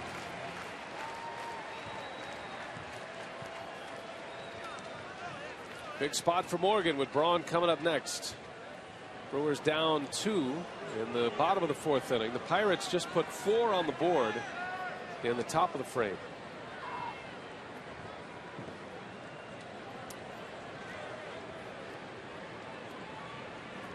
Morgan should get something he can handle here. And a fastball bounce. Barmes lays out to second for the out. Man, oh, he has made a couple of beautiful plays, Clint Barmes. that looked like a base hit off the bat, but Barmes not only able to get there, but get a very accurate throw over to Neil Walker at second base to get the force. That's a heck of a play. Niger doing a nice job trying to shoot that hole over there. There's that guy again. Barmes able to backhand it from his knees, able to make a good throw to second. That's a tremendous play. His momentum still swinging him around. Boy, Right just on the money. did get Aoki. Yep. Takes a lot of confidence to make a play like that, because a bad throw is going to result in a run. Barmes has been a game changer so far for the Pirates.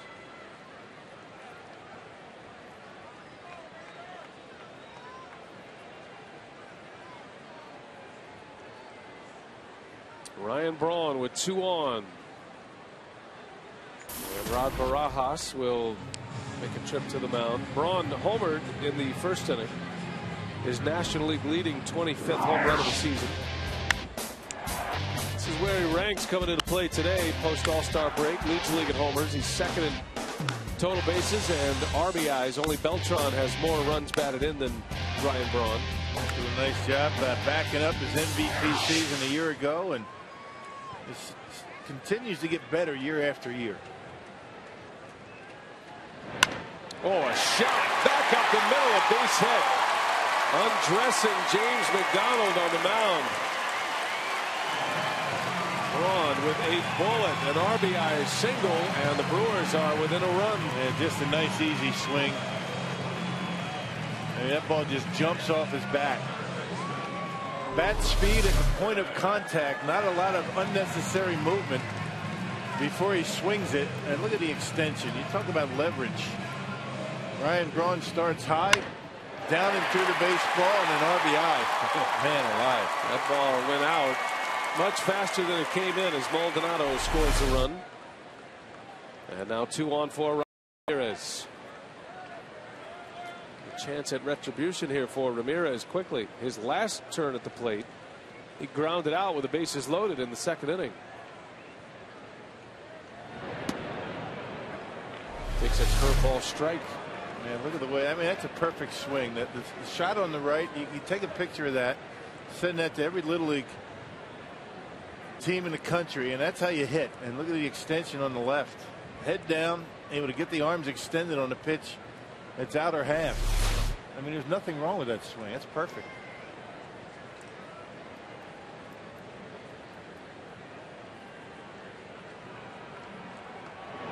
And a lot of guys can do that in BP. You know, do that in the cage, put together a swing like that. But when you're in the heat of it, you got a crowd in the ballpark, you've got men on base, and just continues to be able to repeat that swing every time up. The ability to stay calm, stay relaxed. And trust his abilities and trust his hands more importantly than anything else, and that never really panics up at the plate. Just another day at the office.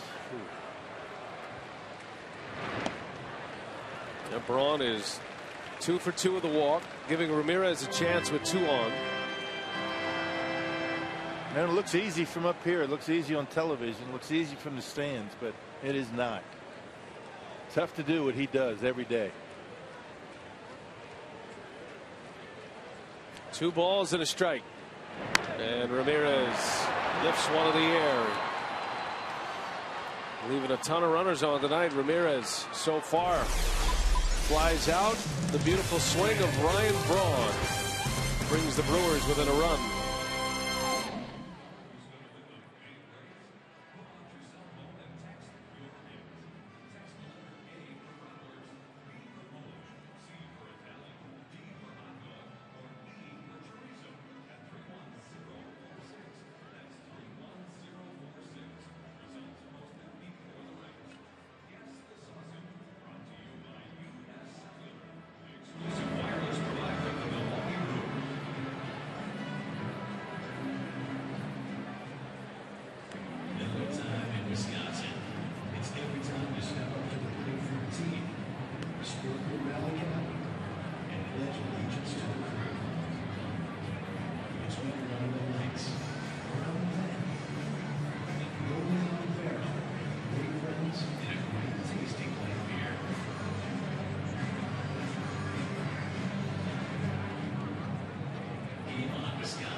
Well, 5-4, Pittsburgh leading the Brewers here at Miller Park. First game after the All-Star break, and tonight's time of the game winner, Dooley's Pub in Eau Claire, Wisconsin. If they call the Brewers in the next 24 hours, they get 40 Miller Lite beer pen tickets. It's offered courtesy of the Tavern League of Wisconsin and Miller Lite.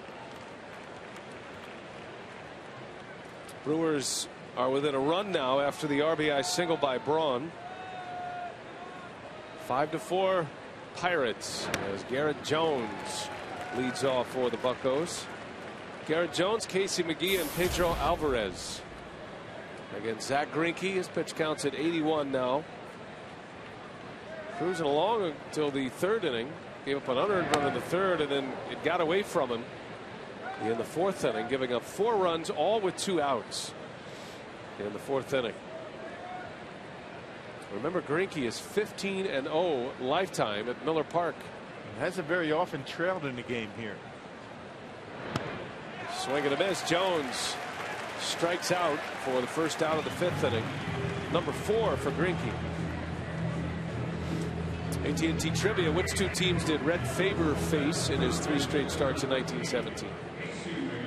And it was a doubleheader against the Tigers.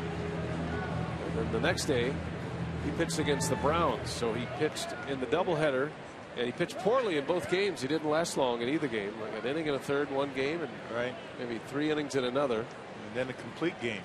And they were so mad at him, they said, we pay you to pitch, start and finish games. Get back out there. And he went the distance against the Browns. Well, they used the whole bullpen. What was it, 3 guys down there? That's right.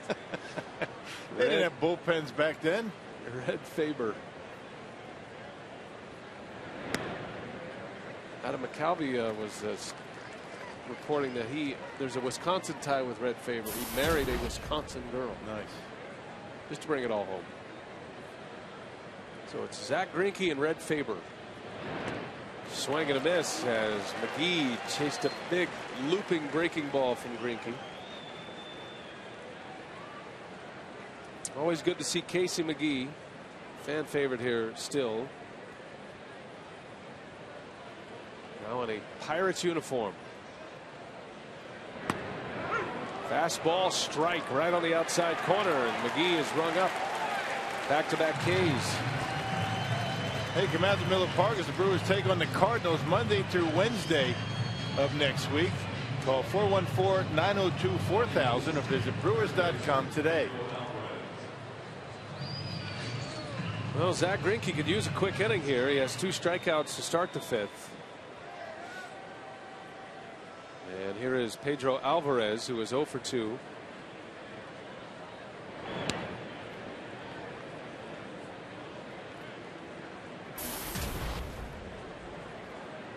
Alvarez flew out to left his last time up. Greinke got him to ground out in the 2nd inning. He has been a hot hitter for the Pirates and hitting with a ton of power. 16 home runs for Alvarez. 8 of those coming in the last 3 weeks. That's 50 runs batted in. That one's hit high and deep right center. That is way back. Way gone. Pedro Alvarez with a solo homer. And it's 6-4 Pittsburgh.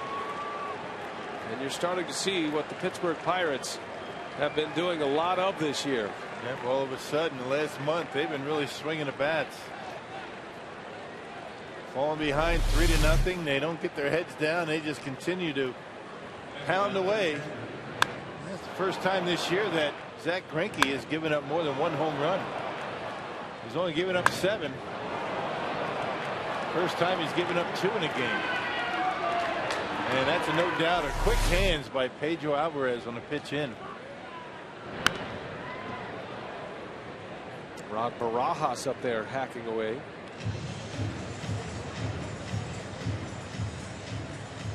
Pirates have scored in each of the last 3 innings against Zach Greinke, and all 6 runs coming with 2 outs.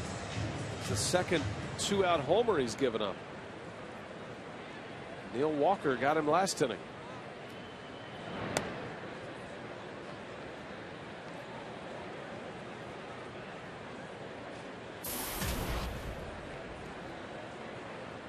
Veteran catcher Rod Barajas.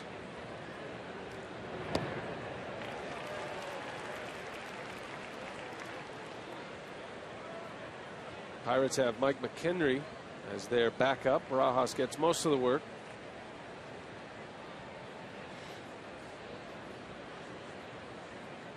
One for 2 tonight.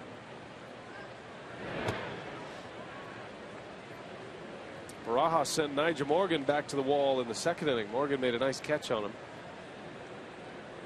And then he singled a little flare into right field that started the rally for the Pirates last inning.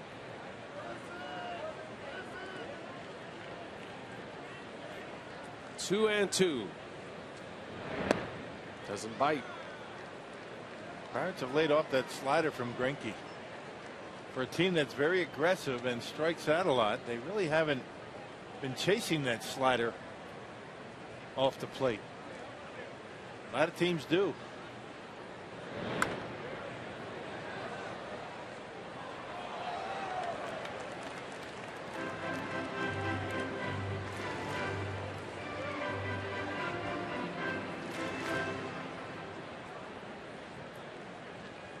Barajas has been a little banged up. He's had a left knee injury. Trying to play through it. Swing and a miss. Greinke strikes him out with a fastball. Strikes out the side, but Pedro Alvarez with a home run gives the Buccos a 2-run lead as we go to the 5th.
Pirates are banging away here at Miller Park. They lead 6-4.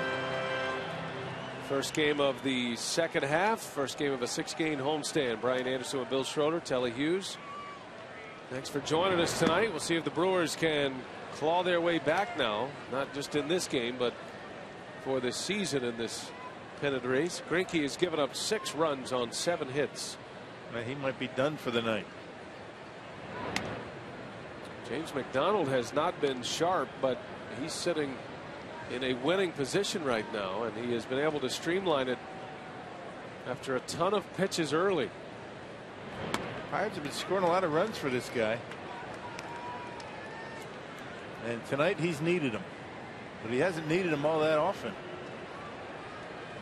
1 ball 2 strikes on Corey Hart, who was 2 for 2 tonight against McDonald.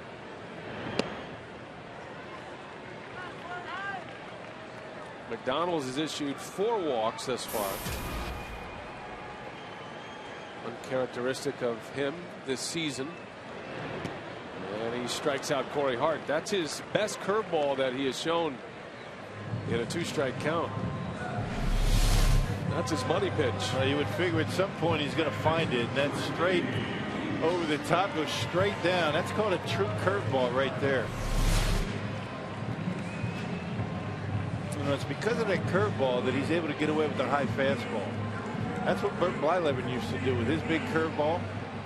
Big curveball, high fastball, tough for a hitter to read out of his hand.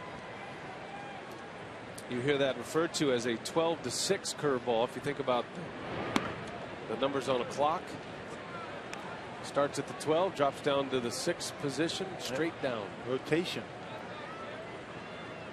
It's like a tire as it rolls. Tough to throw it for a strike, though. But it's a pretty good swing and a miss pitch. That's what made Ben Sheets so tough. That's 0-2 on Weeks now, as McDonald drops another hammer on him. This is what the Brewers didn't want to have happen. Get McDonald locked in on the mound.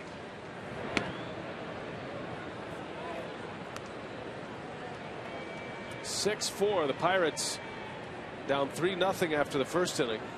Got 4 in the 4th inning, just added 1 in the 5th. Of the 6 runs, all but 1 is earned against Greinke.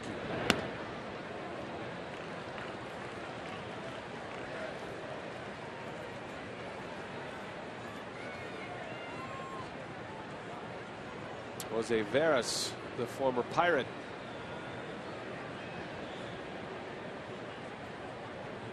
Two to Weeks. Laid off the curveball that time. Ton of curveballs from McDonald against Ricky Weeks. Yeah, he's found it all of a sudden, but again, it's tough to throw for a called strike as big of a break it has. If you lay off, you're pretty much going to be all right. Oh, almost hit him with it. And Weeks draws the walk. On base for the 2nd time, and now the tying run will bat. Some notes around the league. Injuries are a factor, but some comebacks tonight. Matt Kemp is back in the lineup tonight on the disabled list with a hamstring injury. Jacoby Ellsbury is back tonight for the Red Sox. Carl Crawford will be returning soon as well. And how about that story? Ben Sheets. Yeah. He will start for the Braves against the Mets on Sunday. That's going to be something to follow there, the former Brewer. Yeah, decimated with injuries in that starting rotation. Ben Sheets was down in the minor leagues for a couple of appearances. He got hit pretty good, but he says he feels good, and I'm going to give him a shot. Sheets went to the Oakland Athletics after his time with the Brewers and then was injured. Thought he might be done for his career. But after a couple of years layoff, he's back. He said he was messing around at home.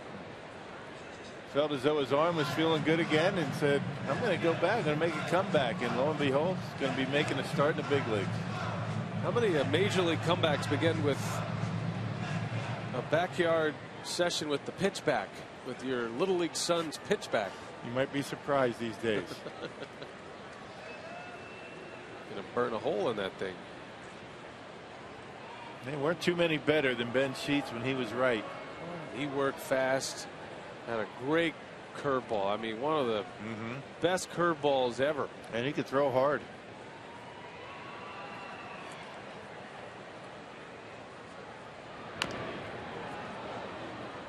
Scouts have a ranking system for your various skill set. Like they would rank it 1 through 8. You know, Roberto Clemente's arm, was an 8 arm in the outfield. And that number 8 is kind of the holy grail for a scout. Trevor Hoffman had an 8 changeup. Well, Ben Sheets had a 7 curveball, which is saying something. And his father had an 8 jambalaya out in the parking lot. You'd have liked him.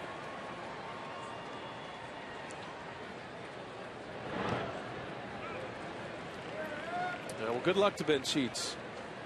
Always enjoyed being around Ben, and he had some good years for Milwaukee. He'll get his chance Sunday for the Braves.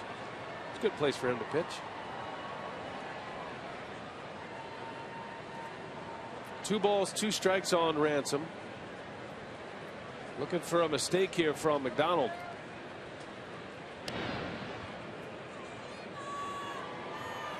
Brewers have had their chances. Stranded the bases loaded in the 2nd, left 2 on in the 4th.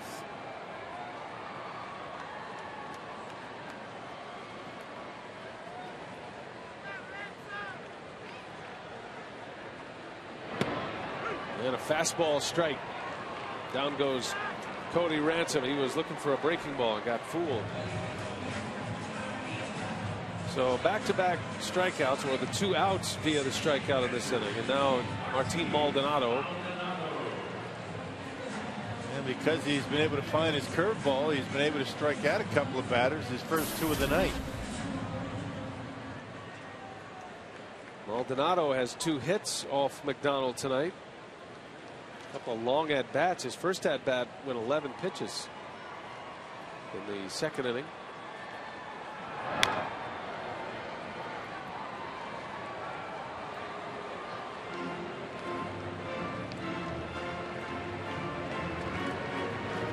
Martin Maldonado, a 25-year-old catcher,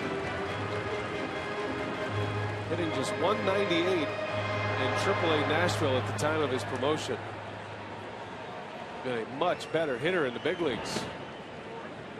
Take strike 2.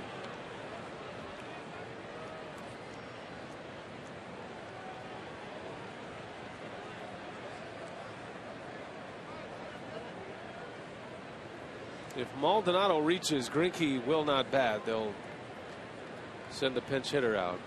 Wondering if he's going to come out to pitch if Maldonado does not reach.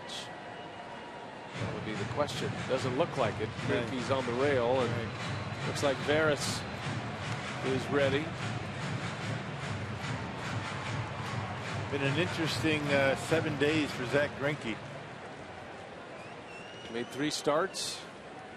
Took a loss. He threw just 4 pitches in Houston and took a loss in that game. And on the hook here tonight. Maldonado back up the middle with his 3rd hit. A nemesis hitter tonight against James McDonald. Keeps the inning alive. Yeah, picked on a high breaking pitch and didn't try and pull it. He banged it right back through the middle.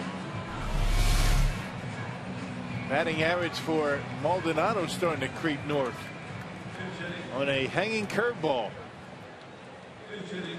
Good approach. Didn't try and pull it. He stayed back nicely and able to get himself a base hit. Well, Clint Hurdle is going to make a change here. Travis Ishikawa was announced as the pinch hitter. And the Pirates will go to the bullpen as Jared Hughes will enter. We'll take a timeout. Set him up when we come back.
Well, Zach Greinke is out. He'll be lifted for a pinch hitter here. James McDonald unable to go 5 in this game. So the Brewers chase McDonald after 4 2/3.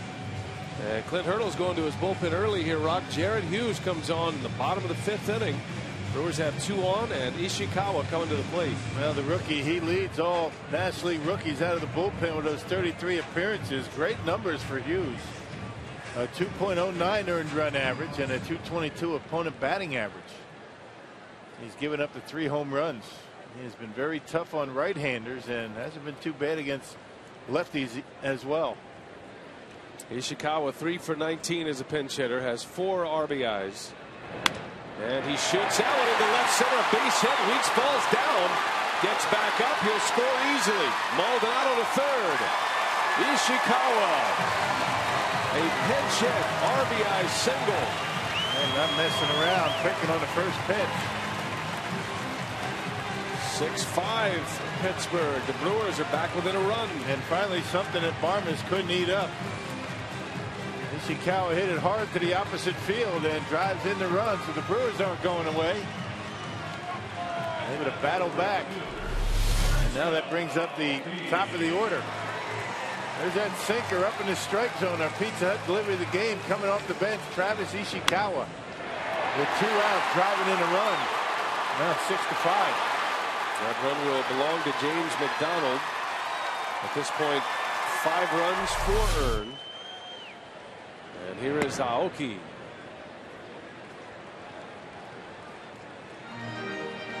So the 2 starters tonight, Greinke and McDonald, 2 of the bigger all-star snubs in the first half, struggling in their start this evening.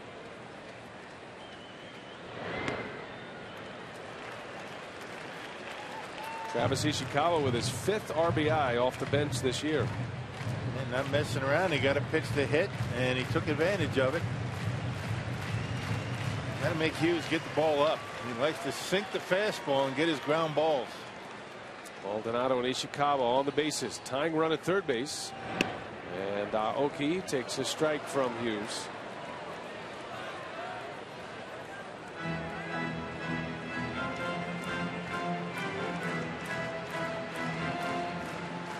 Aoki has walked twice tonight. He's sitting on a 15-game hit streak, hoping to extend it right here. And he takes strike 2. That is a power sinker from Jared Hughes. 94 miles an hour. Second year in the big leagues. Pitched in just 12 games last year, but he has been a force in their bullpen and middle relief this year.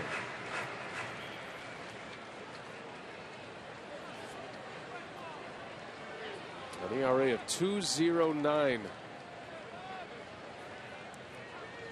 2-2 to Aoki. Did he go? Yes, he did. And down he goes to end the inning. Terry Lane called it himself. So the Brewers strand 2 more. But they pull within a run. It is now 6-5 as Travis Ishikawa drives in the 5th run. And we go to the 6th inning.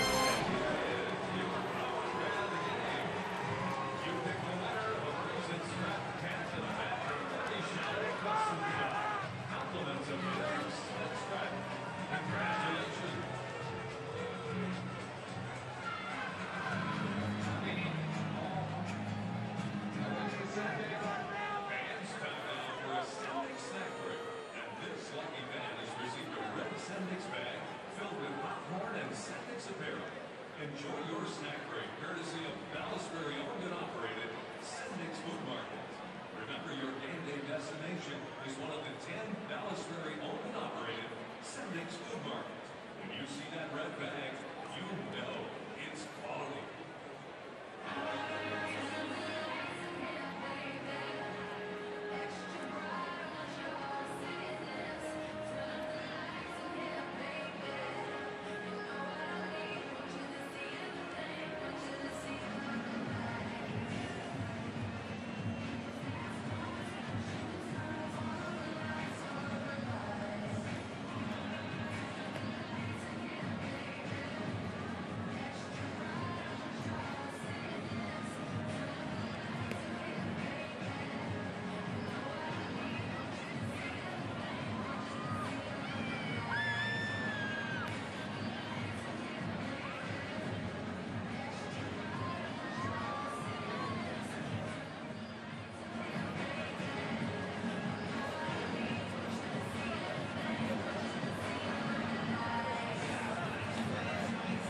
It's Pittsburgh with a 6-5 lead over the Brewers in the top of the 6th inning, and Pittsburgh has been in first place this late, but they have been either tied or a half game. But the last time the Pittsburgh Pirates have been in first place all by themselves by at least 1 game, it was July 15th, 1997. And if you want to just go back in the time machine, just check out some of the things that was going on back then. Look at the AL and the NL MVPs. You had Larry Walker of the Rockies, Ken Griffey Jr. That's when he was with the Mariners. Look at the Cy Young Awards winners. You had Pedro Martinez with the Montreal Expos. I know there are people that don't even know Montreal ever had a team, but you had Roger Clemens with the Toronto Blue Jays, the AL and NL Rookies of the Year.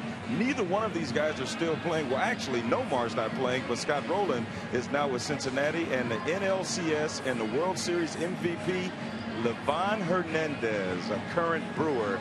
Livan Hernandez helped lead the Marlins over the Cleveland Indians in the 1997 World Series. And also, BA, gas was only $1.22 back then.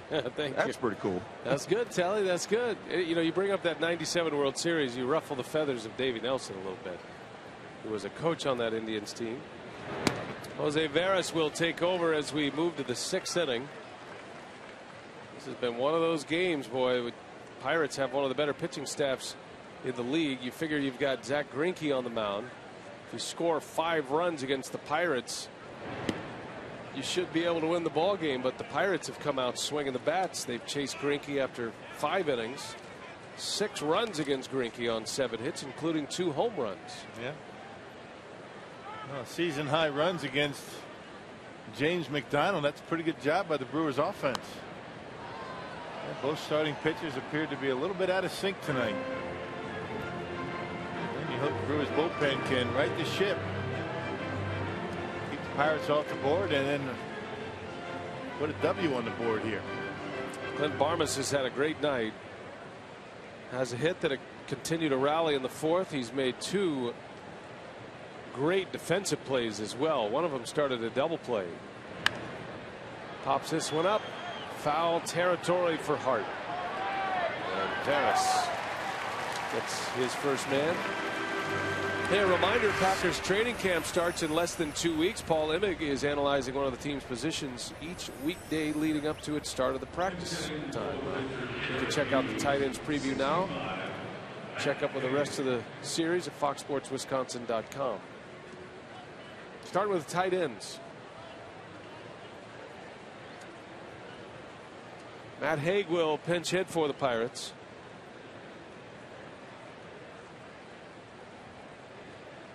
So Jared Hughes was just on to get through that mess in the 5th. Hague, pinch hitter. 4 hits this year, 4 for 12.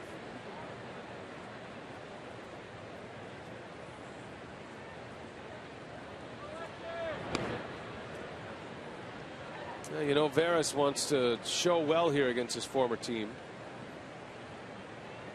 Brewers and the Pirates making a deal this offseason. Casey McGee for Jose Veras. Well, first half, it all came down for Veras to being able to throw the curveball for strikes. When he did, he was very effective. When he couldn't, you know, hitters were just sitting on that fastball. Big fastball from Veras. 94, 95 miles an hour, but everything works off the curveball for Veras. Basically, the Brewers and the Pirates trading away players out of a position of strength to fill a need. Brewers needed bullpen help after LaTroy Hawkins and Takashi Saito both left via free agency. Saito went to the Diamondbacks. Hawkins went to the Angels. So that left a hole in the 7th inning. And Veras was hired to be that guy, but it has not worked out that way for him. Casey McGee has started to hit lately. Tonight starting at first base. You don't see divisional trades very often. No. General managers are always a little leery to do that, but this one was a perfect fit in the offseason. And 2 players that had some question marks moving into the season as well. Hague slaps one to Weeks. And there is out number 2. Well, the minor leagues are all in play. Back at it into their stretch drive. Many in the second half. Willie Peralta, the Pacific Coast League pitcher of the week. He's putting it together down in AAA Nashville, and a guy you might see here in the big leagues. 2 wins last week, 12 strikeouts, and did not allow an earned run. You might see Willie Peralta up here in September. Hunter Morris, Southern League batter of the week. Well, he is having a great year in Huntsville. 4 homers. Our stats man, Mike Faulkner, he's been on the Hunter Morris watch all season. Finally cashed in for him in July as the Southern League hitter of the week. picked up a big victory in his Southern League fantasy standings with Hunter Morris. Had a lot of time to pour through the minor league statistics with the Brewers off for 4 days. Mike never takes time off. No, he's always working at it.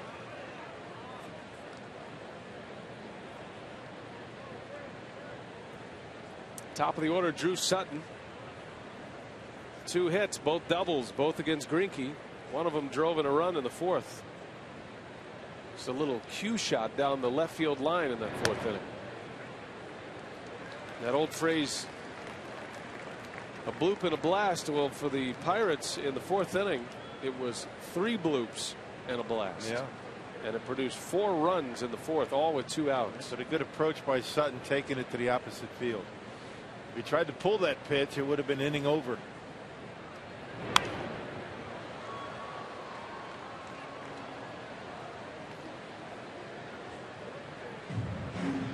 A lot of times you get rewarded with a good approach. You don't necessarily have to hit the ball hard, but you take a pitch away to the opposite field, pretty good chance you might get a base hit. Pretty good chance you won't get a hit if you try and pull it.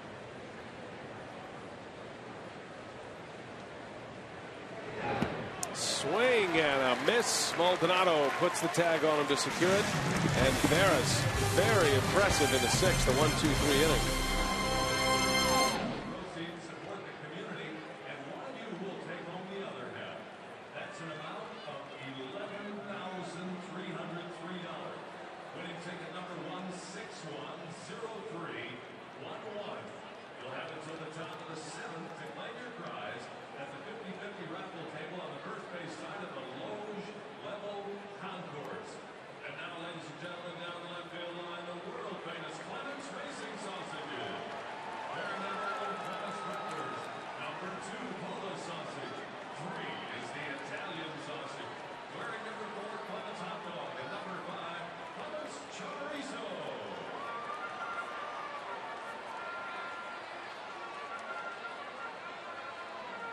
Here on your favorite finish line, just past the Brewers dugout. Here we go, sausages to your marks. Set, go. And they're up. Right and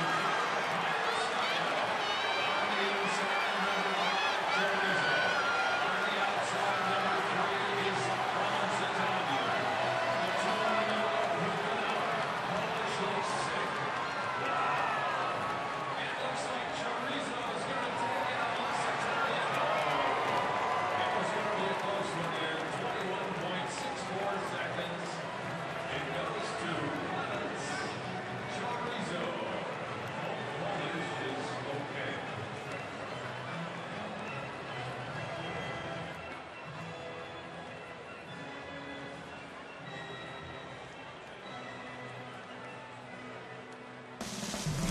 Brewers baseball on Fox Sports Wisconsin is presented by the Wisconsin Lottery, reminding you to please play responsibly. And by the new Miller Lite Punch Top Can. It's Miller time.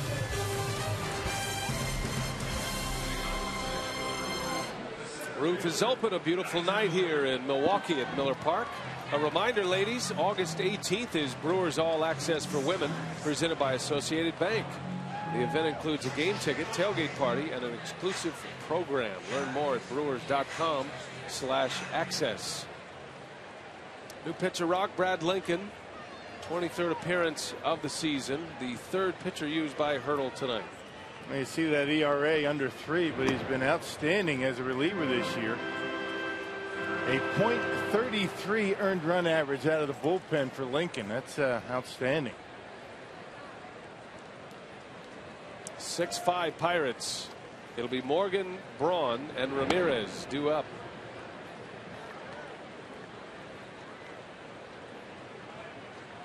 Nigel Morgan is 0 for 3. He's reached twice on fielders' choices. He's been stranded twice. Brewers in this game have stranded 9 base runners through the first 5 innings. As Morgan takes a strike.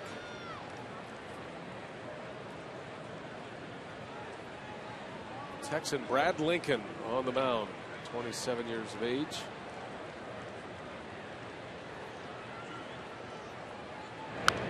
A swing man for the Pirates. Pirates have the best bullpen ERA in baseball. Lincoln's been that guy who's been able to fill in some spots in the rotation. He made 5 starts.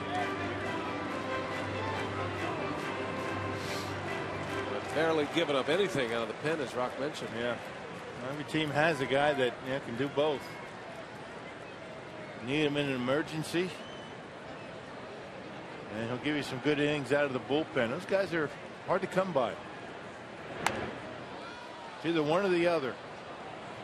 You either do well as a starter or out of the bullpen, but Lincoln has figured out a way to be able to do both. Marco Estrada's like that. Yep. And that's when the Brewers really were hurt with their depth, because Narveson out for the season had to move Estrada out of that swing role, which is such an important role. Goes unnoticed a lot, but managers certainly need a pitcher who can perform. As Morgan is hit by a pitch on a 2-2 count, Nyjer Morgan is aboard, and the tying run is on for Ryan Braun here in the 6th inning. Hey, you take that any day with Ryan coming to the plate on a 2-strike pitch. That one gets Nyjer right on the ankle bone, the inside of the back foot. Check that out, right above the actually right above the shin area.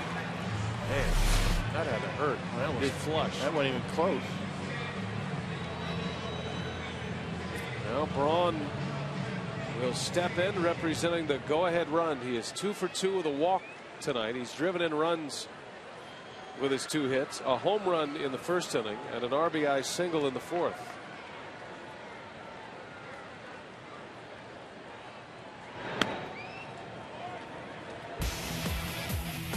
Time now for our AT&T Uverse Reverse Replay. Braun starting the 2nd half, his first at bat with a home run. That was in the 1st inning with 2 outs. His nationally leading 25th homer. Braun right now sitting on an OPS just under 1,000. He's at 996. Very impressive. Morgan goes. Barajas throw to second in time for the out. Morgan is caught stealing. You can't do that. Not with Ryan Braun at the plate. And Nyjer Morgan taking off. He had a pretty good jump and a nice throw by Barajas. Ron Rennie doesn't appear to be all that happy about that. Decent lead, good jump, but look at the throw by Barajas. Nyjer Morgan saying he got the hand in there. Nope. Good call. Base is empty for Braun. That is a touchy subject, stealing or trying to steal bases with Braun at the plate. On one hand, if you make it, you're in scoring position, you're in a great spot, but it's not touchy. If you make it, it's a great play. If you get thrown out, it's not a good play. Renicky preaches aggressive base running, but Pirates would love for Nyjer Morgan to be running as often as he wants with Ryan Braun up there.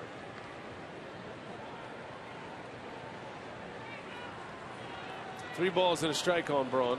We say it all the time. You're always in scoring position on the bases with Ryan Braun at the plate. Especially in this ballpark. Well, you are. Baseball got loose in the outfield. So a brief stoppage here.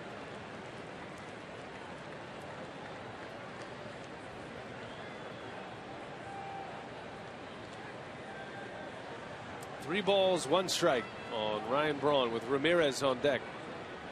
And a fastball driven to right. Braun knows he got it. Tie ball game. Ryan Braun with his second homer of the night. Squares it at 6. No doubt about it. Like a bullet out of the ballpark. Everything's the right field for Braun. Boy. That fastball away. He goes with it and knocks it out of here. Like I said, you're always in scoring position with Ryan Braun up there. Nice easy swing. Identical to the swing that we saw his last time up. Bats in a different location because The pitch is in a different spot. Now Aramis Ramirez at the plate. It is a joy to watch him play baseball. And one of the best that we've seen around here in Milwaukee.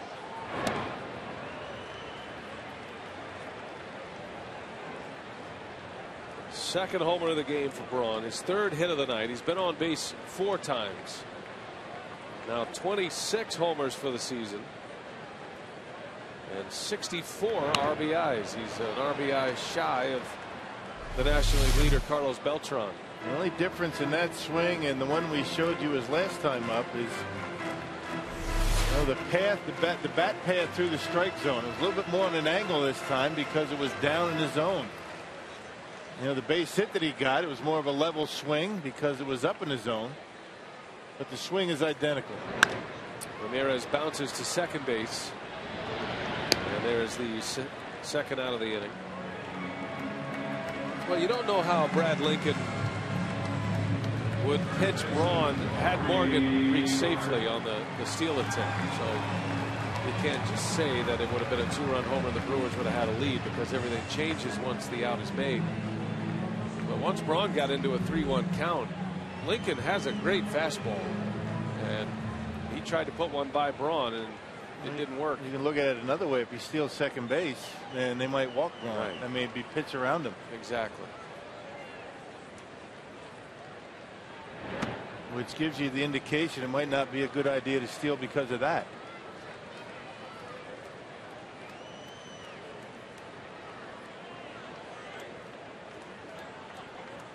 Corey Hart.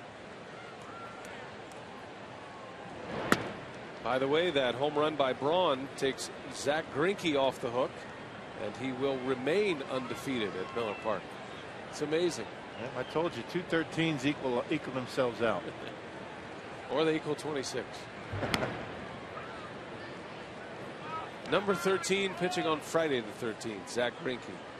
Didn't have his good stuff, gives up 6 runs, 5 earned, but will not suffer the loss here tonight and will remain undefeated. This one belongs to the bullpens now. The Pirates bullpen is their strength, and they keep coming at you with mid-90s fastballs from just about everyone out there, Lincoln included.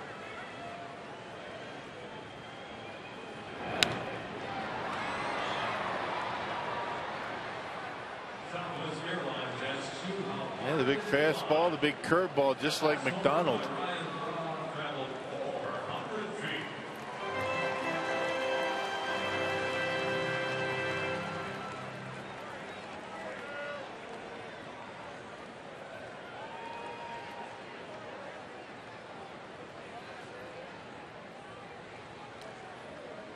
Two to Hart, fouled away, hit it hard, but a little bit late. By the way, that home run for Ryan Braun, the second of the game, the 16th multi-homer game of his career, the 4th this season. Piling big numbers once again this year, Ryan Braun.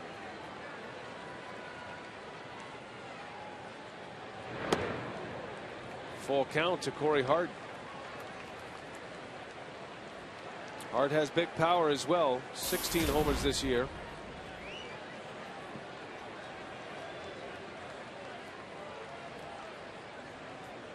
The payoff. Back up the middle. Base hit. A 3-hit game for Corey Hart. And the 6th inning is extended. Yep, got a breaking ball, and just like Maldonado, able to bang it right back into center field. So Corey Hart, 2 of his 3 hits have come up the middle.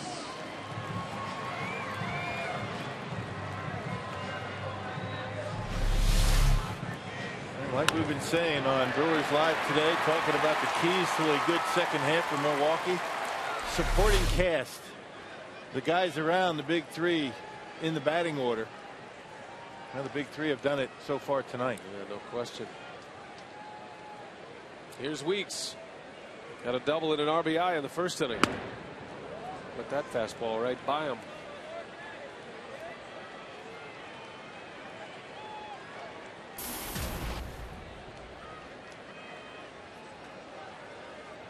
Weeks walked and scored in the 5th.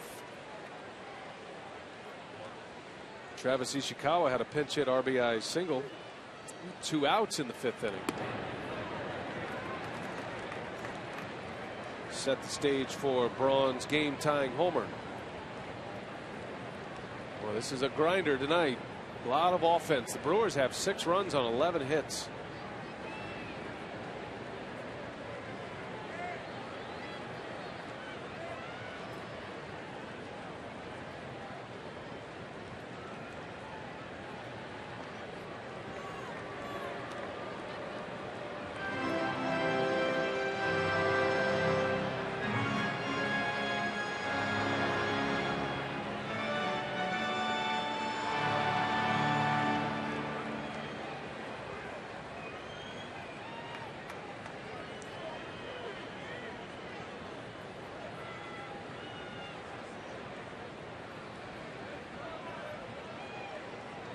And Lincoln paying a lot of attention to Corey Hart.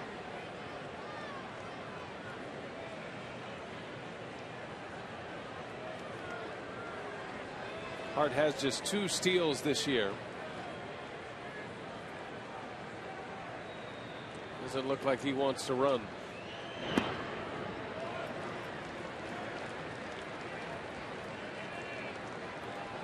And now Rod Barajas is on his way out. Realizing that down in the count, be careful with the fastball to Ricky.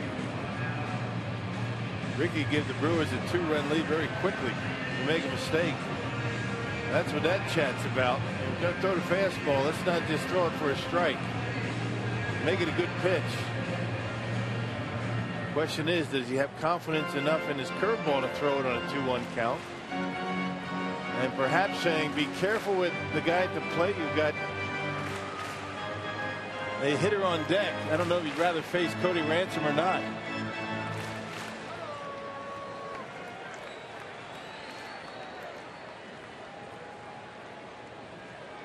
Well, we'll see what Lincoln does with him here. He's thrown a lot of pitches in this inning. 2-1, and Weeks had a good one to hit. Had a great cut, but he just missed it. And a little bit of an uppercut. Tried to knock one out of here and fouled it straight back. There is some violence in that swing.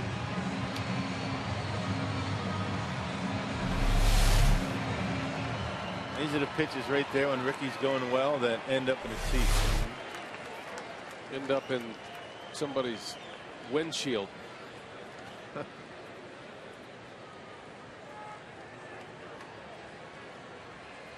2-2.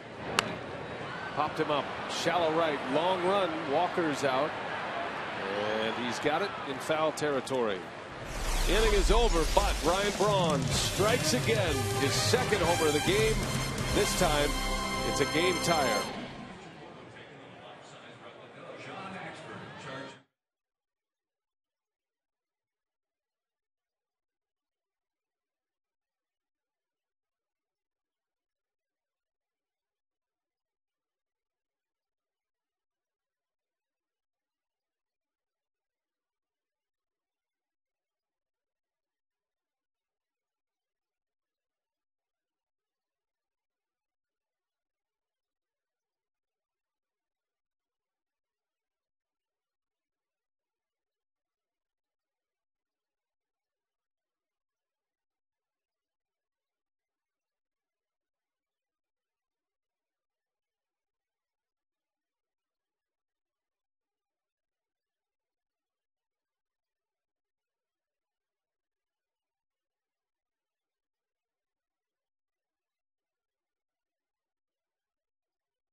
Check the game summary as we have played 6 innings here at Miller Park.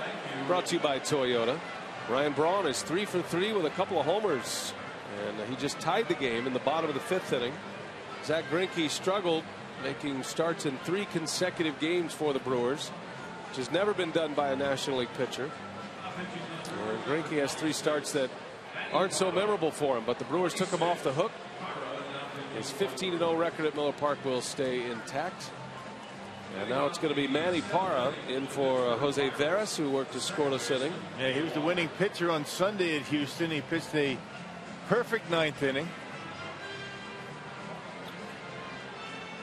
And Manny Parra, it's all about getting that fastball over for an early strike and getting to the split-fingered fastball. He's got the tough part of the order coming up here in the 7th. That outing by Parra on Sunday about as good as he has looked all season in an inning. I mean, he dominated the Astros in his scoreless inning. We'll see if he can carry that over. It's been an up and down year for him, and I think the Brewers knew that coming in with Parra. He missed all of last season. Matter of fact, he faced 1 batter the entire season. That was in spring training. Had some bone spurs removed from his elbow and then had a bad back.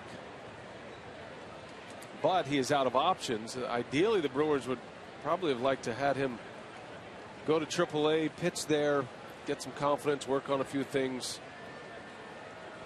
But had they done that, they would have exposed him to the waiver wire, and any major league team could have picked him up, and certainly with his stuff, they would have snatched him up. Parra has great stuff. There's never been a question about that. Neil Walker leads off, the switch hitter, turns around, hits right-handed. He clubbed a 3-run homer left-handed off Greinke in the 4th. All 7 of his home runs have come as a left-handed batter.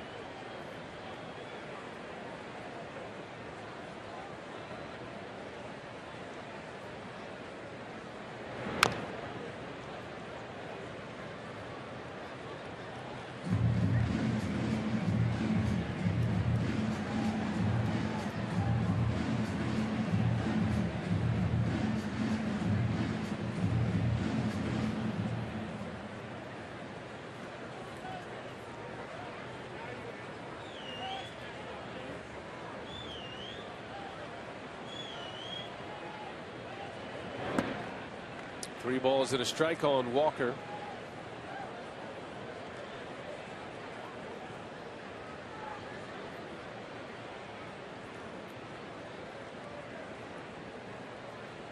Parra picking up the win on Sunday, his first of the year, 1-3 now.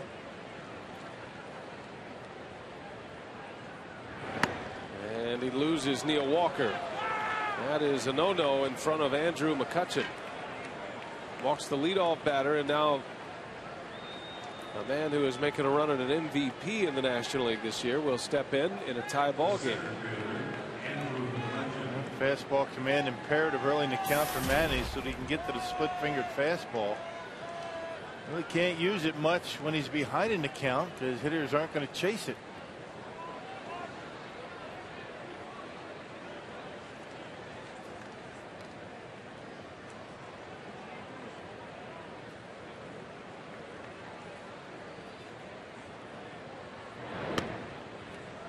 And ball 1 to McCutchen. And McCutchen has been very good against left-handers this year. A .455 hitter against left-handed pitching. That's not bad. 5 of his 18 homers.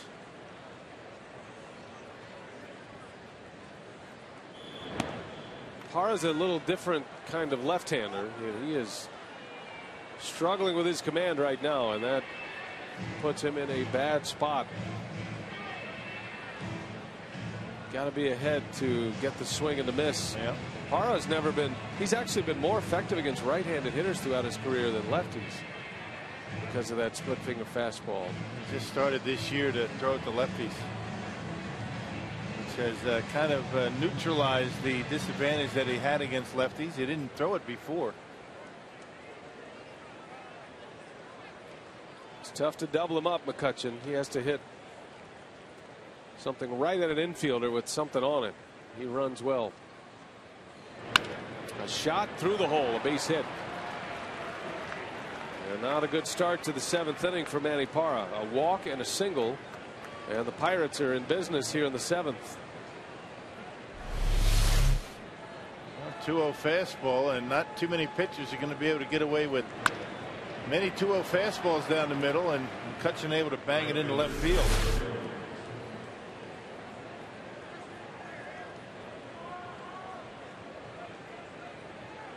So it'll be Garrett Jones now.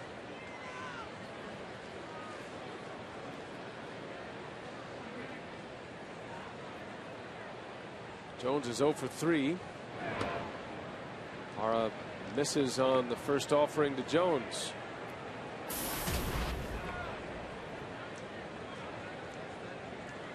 Well, for so many years, Garrett Jones was stuck behind Justin Morneau with the Twins. He was putting up huge numbers in AAA in the International League, but there was no room at the end in the big leagues. Out in front, pops it foul and out of play. There's a good breaking ball from Manny down in the count 1-0. We talked about Manny using that split-fingered fastball against lefties, and because of that, his numbers have been much better this year. Opponent's batting average of just 192. Left-handed hitters against Manny Parra. Much improved from his time as a starting pitcher with the Brewers. And he's facing a lot of lefties as well. He's not necessarily a situational left-hander. Roenicke likes to use all of his relievers an inning at a time if they're going well. Throughout his career, I think the advantage a left-handed pitcher has against a left-handed hitter is neutralized with Manny because he throws right over the top and his fastball is pretty straight. In the air, left center. Braun is there. Runners are going to tag. Braun's got a good arm, and he fires a strike to third base. That keeps Walker right where he is. It's the other part of Braun's game that goes underappreciated at times because of his great offensive skills. Yep, puts himself in good position. He got his momentum toward third base and threw a one-hop strike. There's not much he doesn't do well out on the baseball field. He's putting on a show tonight, isn't he? Yes, he is. Usually does. So the first out for Parra, and a big one at that. Now Casey McGee.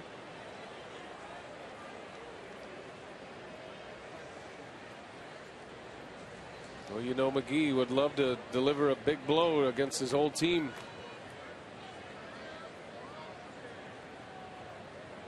Brewers fans can remember how McGee fared against the Chicago Cubs all those years. He terrorized the Cubs.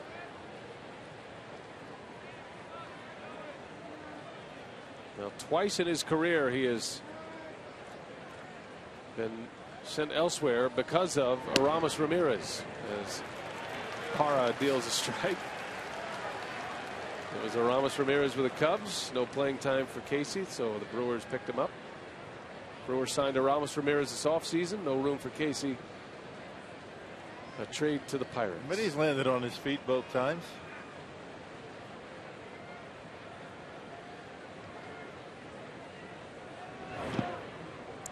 Maldonado keeps it in front. Well done.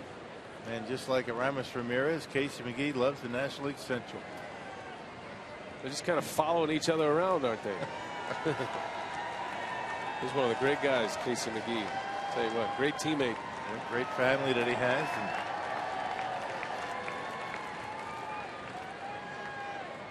starting to swing the bat pretty well for the Pirates.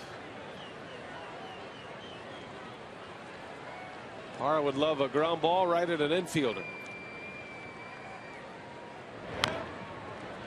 1-2.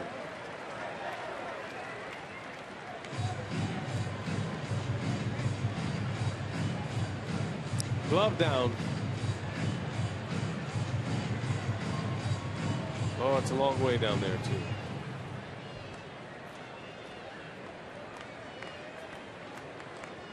She'll get it back. Oh no, he's upset. He'll get it back. Yeah. Sister trying to pick him up. Swing and a miss. Parra strikes out McGee. That back-to-back split-fingered fastballs for Manny. Oh, what a difference in Manny when he gets ahead in the count. You get hitters to chase that pitch. Not only off the outside corner. It takes a little bit off, and Casey out in front.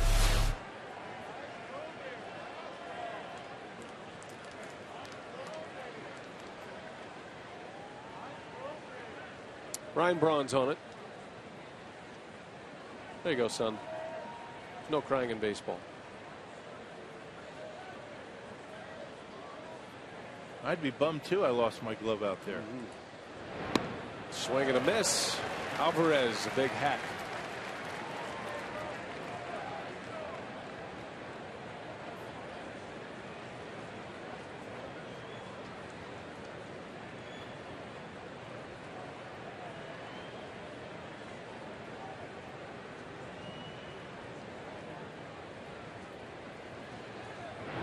Another one. 0-2 the count.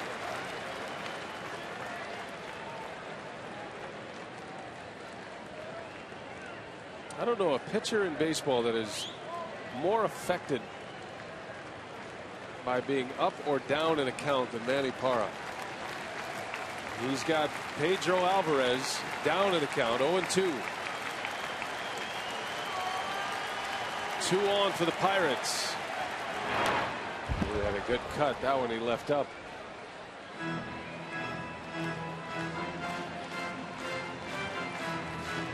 Fortunate to get that one back. Yeah. Well, when Manny puts a hitter in a position that he has to protect the plate, he's able to throw that splitter out of the strike zone. That's when he's effective. When he has to throw strikes, that's when he's not. Alvarez against lefties this year, a .203 hitter, 3 of his 17 homers against left-handers. The 0-2 pitch, and he pops it foul in the seats.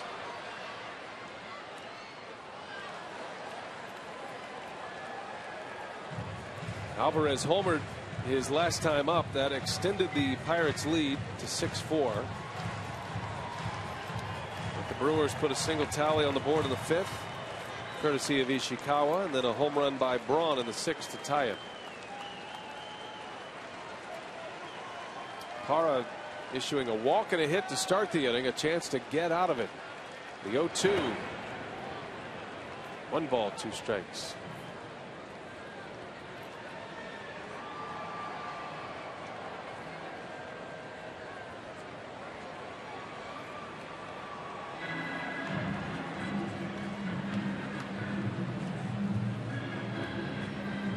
Short start by Greinke tonight. 5 innings, giving up 5 earned runs. Neither starter will factor in the decision tonight. James McDonald lasted just 4 2/3. Gave up 4 earned runs. Do it again. Another 2-strike offering. And Alvarez doesn't bite this time. I've seen a lot of those split-fingered fastballs. Able to lay off. Anytime you call a splitter, you know you're going to have to block it. At least those are the good ones that end up in the dirt.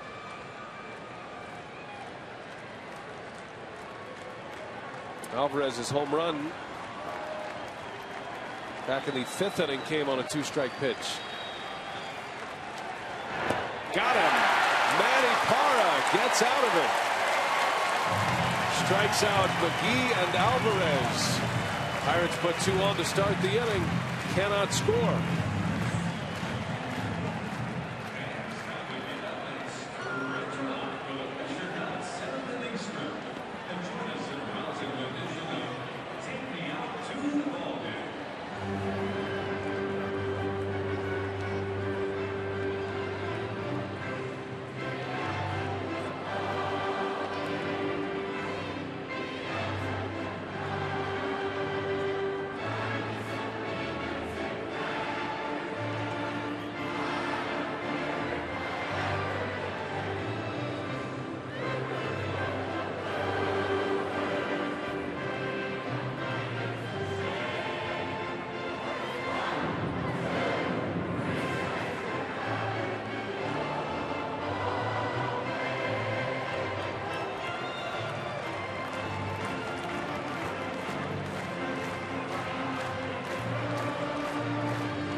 Pirates are at the Brewers Saturday at 5:30 p.m. It is going to be very warm and humid with a thunderstorm around.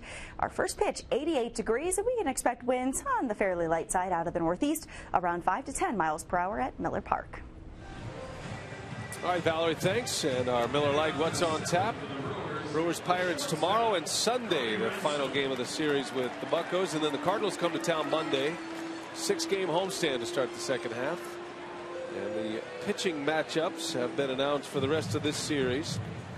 Estrada tomorrow against Kevin Correa, and then Giovanni Gallardo against A.J. Burnett on Sunday. Yeah, Burnett's been throwing well. Which means for the Cardinals series, the Brewers will have Fiers, Wolf, and Greinke. Cody Ransom will lead off for the Brew Crew. 6-6 ball game as we play in the bottom of the 7th. And Brad Lincoln still out there. Lincoln giving Clint Hurdle some innings here. He did give up the home run to Braun. Pitching in his 2nd inning. A lot of pitches for Lincoln in the 6th inning. 28 pitches. Falls behind Cody Ransom 2-0. Brewers are at the bottom of their batting order with Ransom, Maldonado, and then a pinch hitter coming up.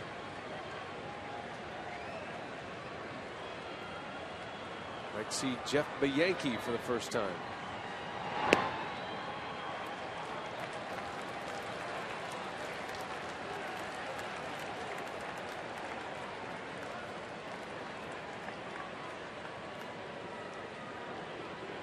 Ransom looking for his first hit. Not only was he robbed of a hit in the 3rd inning by Clint Barmas, but Barmas turned it into a double play to end the inning.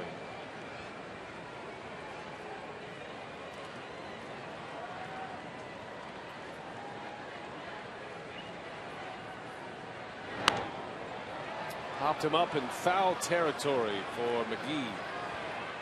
And there's the first out. Brad Lincoln comes back from a 3-0 count to retire the leadoff man. That's just a little tick behind that fastball and a 3-1 pitch. And an easy out for Casey McGee. Martin Maldonado at the plate tonight, presented by Wendy's. 3 hits. They've been great at bats, all of them. Maldonado singled off James McDonald on a 10-pitch at bat. Next time up, the same thing, a battle for 2 strikes. And there's probably the best of the 3. The curveball he's able to wait back on, kept the hands back, and banged it into center field. What fooled the lower body did not fool the hands. That's right. Keep the hands back, you've got a chance. If the hands drift and you're out in front, you really have no chance. Sounds like an instructional. That is a good one. Hey, and there's a 4th hit for Martin Maldonado, the first of his career. Have a night, Martin. 4 singles for the Brewer catcher. Yep, up the middle 3 times and then into right field. Outstanding job by Maldonado. Look at the way the hands stay inside the baseball, nice and close to the body, and the hands lead the barrel of the bat. He got it down on the trademark just a little bit, but because he had a good approach and a nice level swing, he's able to hit it hard into right field. You don't have to hit it on the sweet spot all the time. Just keep that bat in the hitting zone as long as you can. Major League debut for Jeff Bianchi, just called up from AAA Nashville, and he'll get his chance with a man on. Bianchi came up in the Royals system. The Cubs picked him up, thought he might be able to help him at the big league level. He couldn't, and so they exposed him, took him off the roster, exposed him on waivers, and the Brewers signed him. Saw a little bit of him in spring training this year, but not a lot. First big league at bat in a tie game at Miller Park. When you know the Butterflies have to be just fluttering about for Jeff Bianchi. Well, they ordinarily do until you get that first at bat out of the way, and he comes up in a tough spot. A 300 hitter down in AAA. He was hitting .305 in 51 games at AAA. Started the year in Double-A. If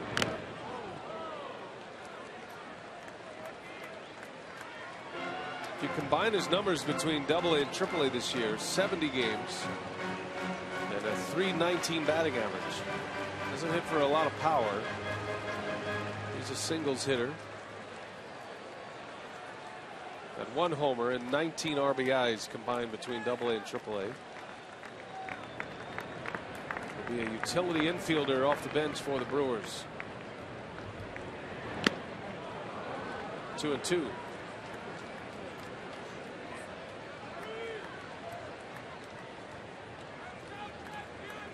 Trying to keep things as normal as he can, I'm sure. Yeah. Sometimes it's difficult, but the good ones are able to, take all the ancillary stuff that's around them and forget about it and just pretend like they're back in Triple-A and get base hits. Just pretend like that third deck isn't up there. Right. No third deck, no big scoreboard, no Bernie slide, no roof. No Bill Schroeder. That's his biggest concern. We'll see if he can make a memory here. Full count. Jeff Bianchi in his first big league at bat. All tied at 6 in the bottom of the 7th.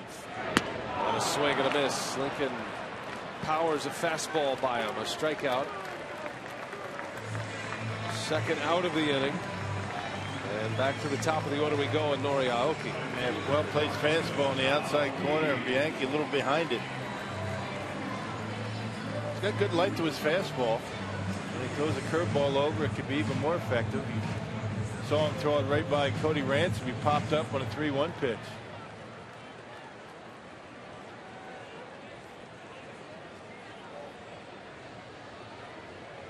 So here is Nori Aoki. Still looking for his first hit of the night. He is sitting on a 15-game hit streak. Oh, had a big cut.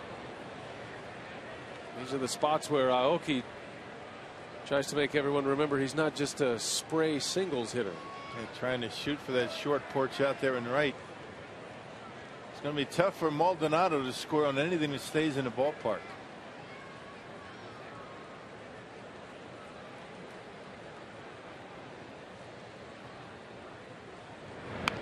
Aoki bunts one foul.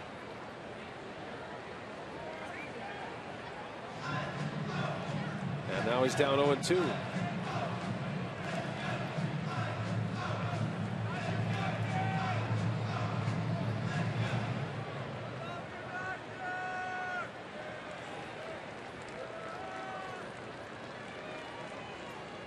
Six game as we play in the home 7th.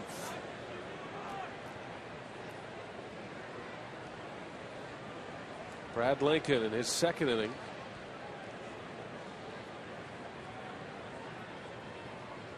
Maldonado takes off, and the throw to second is late. How about that? Martin Maldonado. Why not? Not being held on. Steals second base, his first of the season. A little bit different situation now. All Aoki has to do is find the outfield grass, you would think. Unless it's a hard hit ball right at an outfielder. Kind of a walking lead, and he's able to steal it. Have a night. First stolen base of his career to go along with a 4-hit night. The 1-2, and Aoki takes a ball. This will be a day that Martin Maldonado remembers.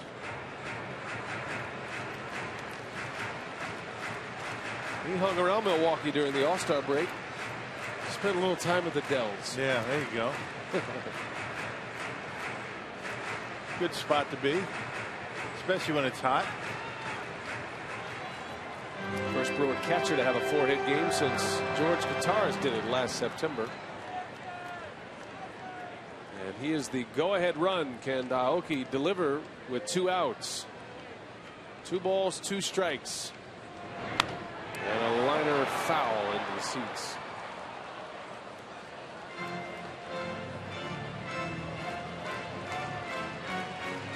Kind of surprised that Lucroy hadn't had a 4-hit game this year. As many hits as he's had. There he is. Wishes he could be up right now. No Brewer is better in these situations than Lucroy this year. He was leading the National League in batting average with runners in scoring position when he was injured. We'll do it again. Another 2-2. And Aoki lays off. Full count. It was 0-2. And now Aoki's back in the count.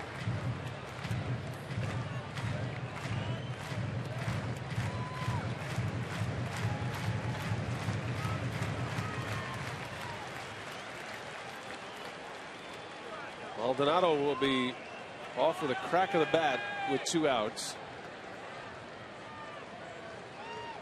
Payoff pitch. Aoki, a bouncer to Barmas. And that's that. So the Brewers get a hit from Maldonado, his 4th of the game. Unable to score him. It's still tied at 6.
Six game as we go to the top of the 8th inning here at Miller Park. The Pirates and the Brewer Crew. Time to get social with you at our Twitter handle, of course, at FS Wisconsin. And we had a pretty good one tonight, of course. Ryan Braun handing his 16th career multi-home run game. He had 2 tonight, of course, 2 solo shots. And Jason wanted to know who has the most multi-home run games in Brewer history and where does Braun rank? Well, he ranks 3rd on the list. Prince Fielder has 22. Gorman Thomas 2nd with 19. So there's your answer as Ryan Braun continues to climb up the ladder of another record book here with the Milwaukee Brewers. So good questions, a lot of interaction tonight on Braun's second half of the season questions as well. So we encourage you to keep in contact through Twitter. Brian? All right, Craig, thanks. Saw Gorman Thomas before the game tonight, looking spry as always. Yeah, Gorman and Jim Gantner out in the field. Jimmy suited up, Gorman was not. Here's K-Rod. Frankie Rodriguez will handle the 8th. Yeah, there's a good logo, right? 1982. Harvey's Wallbangers. Brewers winning a division last year for the first time since the 82 Brewers did it. 29 years between division titles. And they're finding it very tough to repeat. Brewers starting the day 8 back of their opponent tonight, the Pirates. 6-6 game of the 8th. K-Rod starts Rod Barajas with strike 1.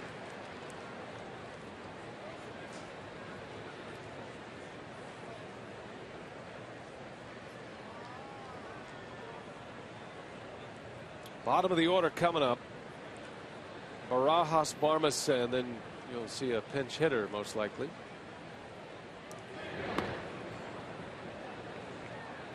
K-Rod last pitched on Sunday against the Astros in that Brewers extra inning win.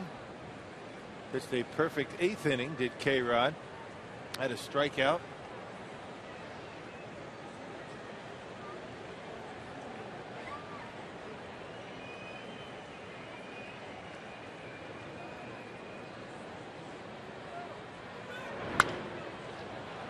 slices it in the seats. 1-2 on Rod Barajas, the Pittsburgh catcher.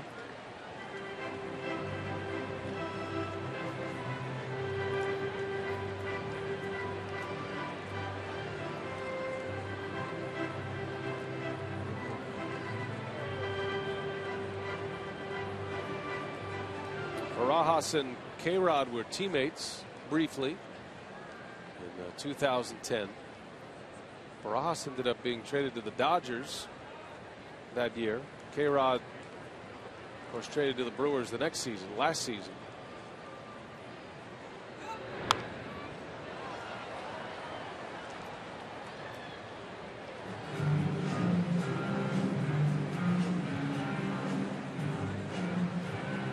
Frankie Rodriguez.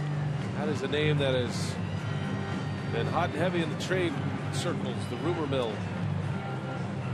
A lot of scouts are here tonight as well to check out K-Rod. All-time single season saves leader.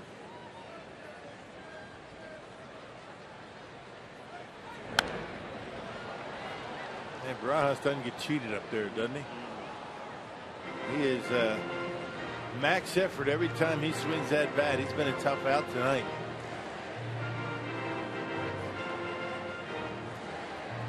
K-Rod working him away. Nothing even close to the inner half of the plate.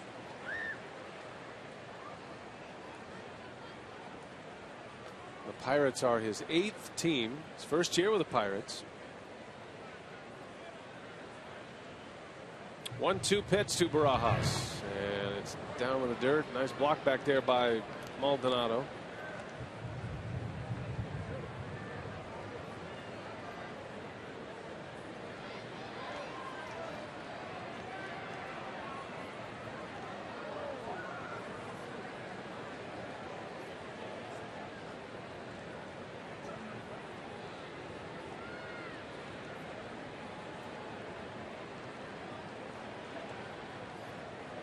Another 2-strike offering.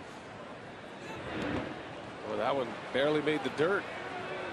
Full count now.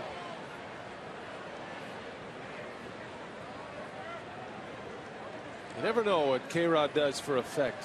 Not saying he spiked one in the dirt like that, but it is amazing how he can pull it together at times with that violent motion.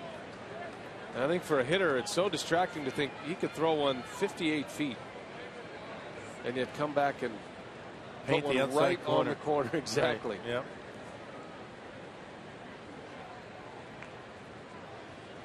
Effectively wild. 3-2. And he missed. And it's ball 4. A leadoff walk. And this inning begins just like the 7th. Ho-Chunk Gaming text question tonight. How important are the next 9 games for the Brewers? Jason in Whitewater wants to know. Well, it could be the season. Could determine what direction the Brewers are going. And you figure it's going to have to be a 7-2 run. You don't want to put a number on it. The Brewers, they need a winning streak if they're going to get back in it. Yeah, it's all about getting back to 500 and seeing where you are at that point. I mean, there's really no sense in looking at the standings until you're able to take care of business yourself, get to 500, and then look and see where everybody's at.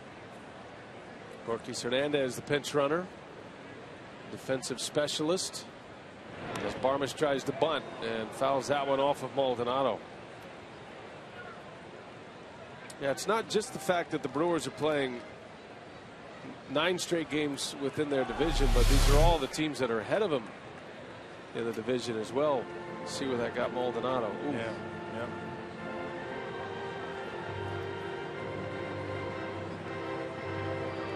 Not many spots on Maldonado that are not protected, but that was one of them.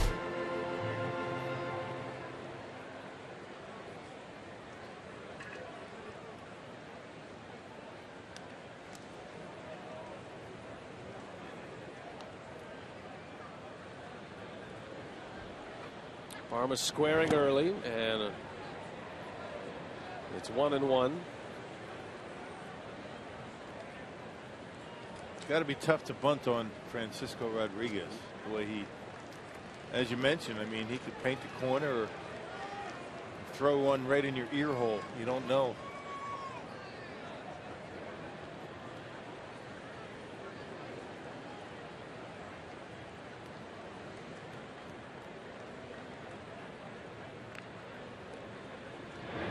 There's a bunt, foul. 1-2 the count. And does the strategy change for Clint Hurdle with a 2-strike count on Barmes? Gary Varsho is bench coach, Wisconsin native. The one thing that you would think Hurdle is going to try to avoid is the double play ball. Barmes a 206 hitter.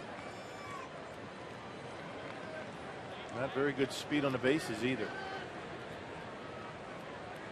See what he does. 1-2. Hernandez at first. And he swings away and cuts right through it. A strikeout for Francisco Rodriguez. First out of the inning. Yeah, blew it right by him, right on the outside corner. Good pitch by K-Rod. First out of the inning. Going to have a pinch hitter here. Michael McHenry will bat, and Rick Kranitz on his way to offer a scouting report. Well, our instructional coming up on Brewers Live post-game show. Rock and Davey will break down the techniques and strategies of the game. What do we have tonight, Rock? We're going to be talking about an outfielder fielding a ground ball and getting in position to throw. We saw that get or Sutton have a problem with that out in left field. Davey's going to talk about some of the things to think about and how you go after a baseball that's rolling and how you go after a baseball that's just in the ground, not rolling at all. And Sutton had to deal with both of them. Yeah, Sutton committed an error that led to a run. All right. That will be the post-game instructional tonight. Here we are in the 8th inning. Michael McHenry will pinch hit and will stay in the game to catch. One gone. McHenry's the backup catcher. And here is that play of the outfield. It was a double by Weeks. One run was going to score, but watch Sutton. First time it's rolling, the second time it's not, and he didn't handle it right either time. We will break that down for you. Isn't it beautiful the way that it all comes together down in the truck? Production value. It's not often you have examples of both on one play. What will your role be in this particular instructional, Rock? I may be the ball roller.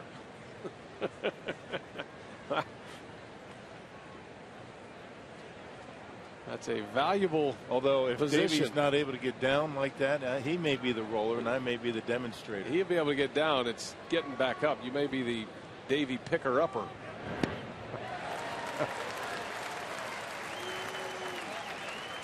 And it won't be the quicker picker-upper either. Yeah, we'll both have a tough time.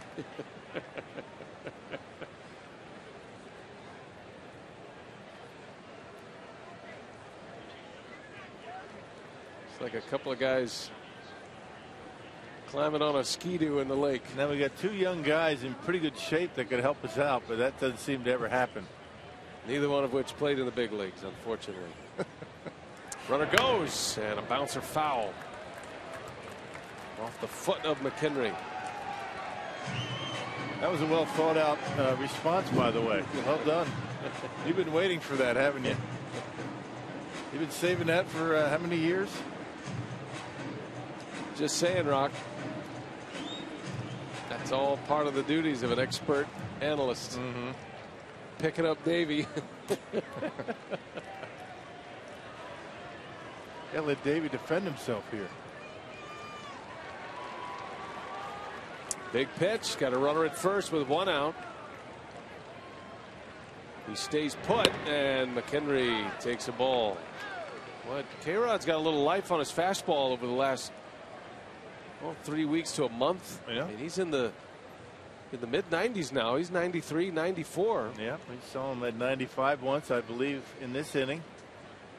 And he will get up to that velocity if he has some time.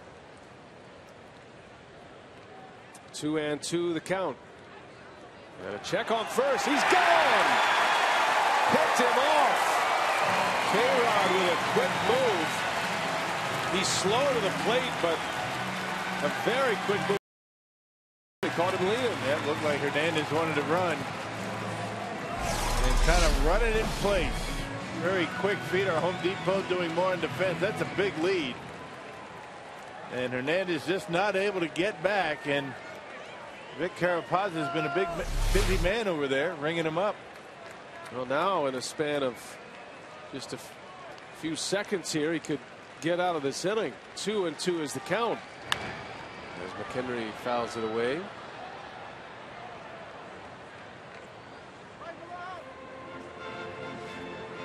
A lot of ways to defend a running game. You don't have to be quick to home plate.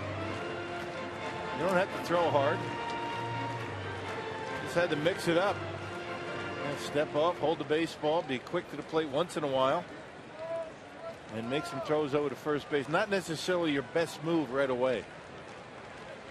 We'll do it again. Another 2-2 pitch to the pinch hitter McHenry. Got him. K-Rod strikes him out to end the inning. Back-to-back Ks and a pickoff. And we head to the bottom of the 8th. Brewers are coming up right in the middle of their order.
Bottom of the 8th we go, 6-6 game, and we're getting ready for Brewers Live postgame coming up in just a couple of minutes. But I'll tell you what, Ryan Braun due up second this inning. They have not been able to keep Ryan Braun off base. Our Marshfield Clinic shining moment, Davey. He's got 2 home runs in this game already. Oh, he hasn't missed a beat.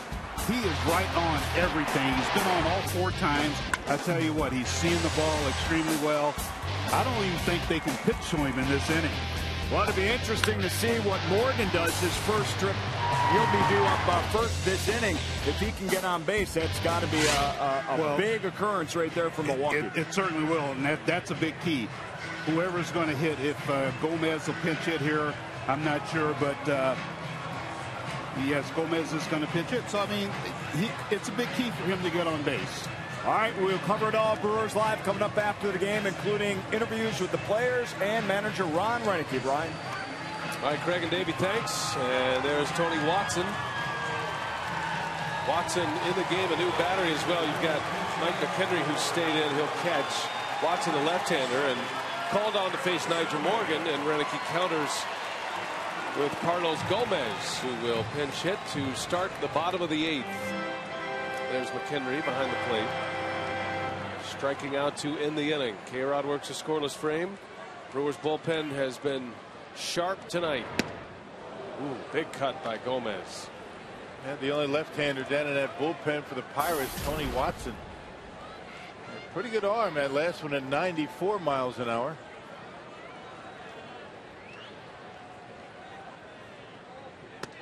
Whoa, Gomez jumps out of the way. I don't know how he missed that pitch. I don't know how that pitch missed him. You could hear him yelp. Yeah, he's got 4 days of sitting around doing nothing to make up for. A man in perpetual motion.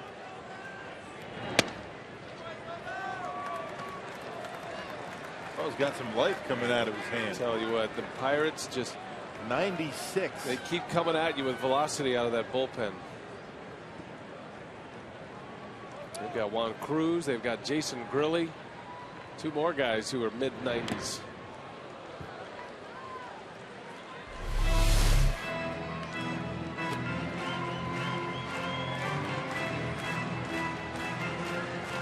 That's some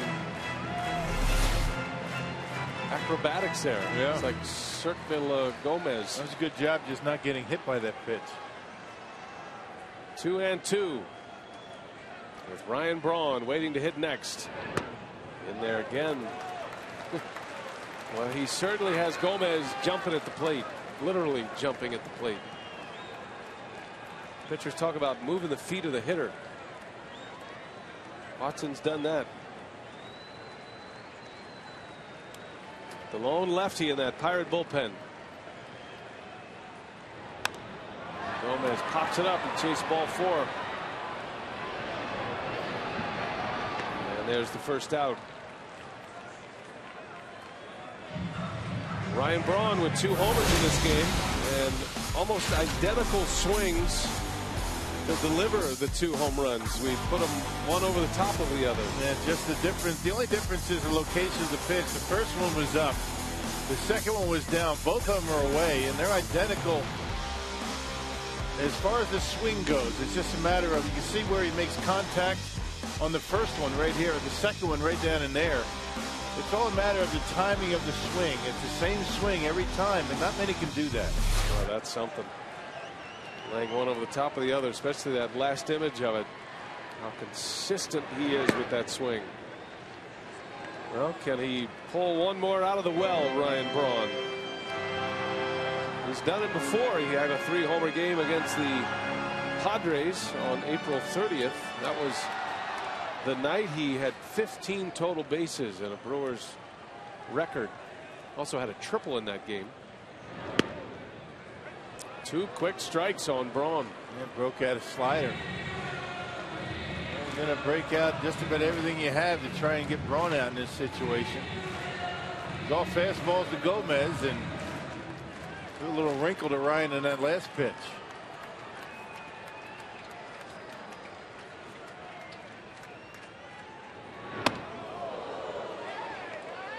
.96 at your chest. Just keeping him off the outside corner. I guess if you're a reliever down in that Pirates bullpen, he's hit 2 balls at you tonight, which means he covers the outside corner pretty well.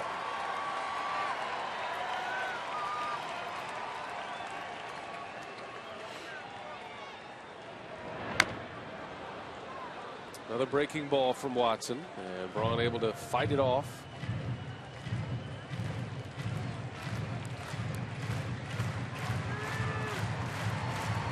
His dad Joe, nervous as always. Imagine how he'd be if Braun couldn't hit. He's always been able to hit. Tied at 6, bottom of the 8th. And Braun rolls one toward the hole. Barmer's jump throw to first, no chance. Another hit for Braun, his 4th of the game. And the winning run, or run that could take the lead, is aboard now. Well, it's a good battle by Ryan Braun. I mean, 0-2 very quickly. Fastball, slider, and then Ryan goes to work. Shortens up the swing a little bit. Watson tries to knock him off the plate. Comes back with a slider. He fouls it off, and there's a money pitch. A pitch out of the strike zone. Not sure what it was. He turned it over a little bit at 89 miles an hour, and he got a base hit. So good speed at first base. You figure that Ryan might try and steal a base here. This might be the chance. Braun had a couple of steals the last road trip on Sunday. 15 stolen bases on the year for Braun. Ramos Ramirez, the former Pirate. And that one's in there for a strike. It's been a frustrating day at the plate for Ramirez. Stranded the bases loaded in the second, left 2 aboard in the fourth.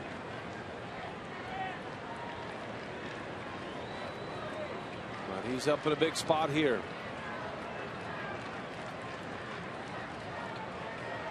All tied at 6 in the 8th. And it's 1-1 on Ramirez.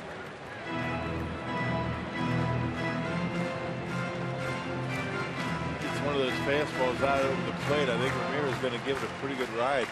Watson likes to pitch inside. Obviously, we've seen it in the first 3 hitters. One thing he has not found yet is that inside corner strike. Fastball in there. He's backed some hitters out for sure. Another second-year pitcher for the Pirates.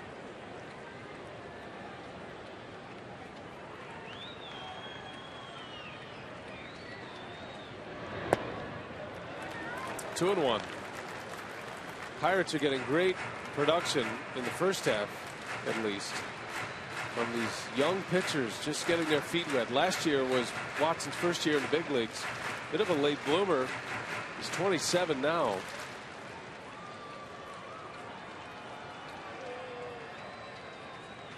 But Clint Hurdle believes in velocity in the bullpen, and he's got a ton of it. The 2-1, Ramirez was late. He had a good one to hit, too. Right down the middle, down in the zone. See a little frustration in his face. 2-2 now.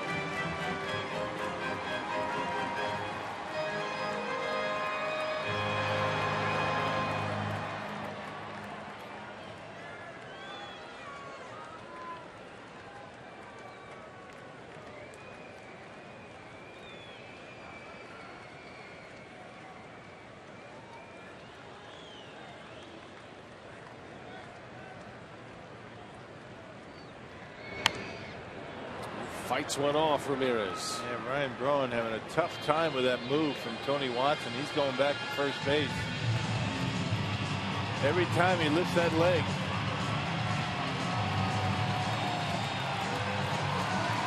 Braun and Garth Orange working hard at trying to get a beat on Watson.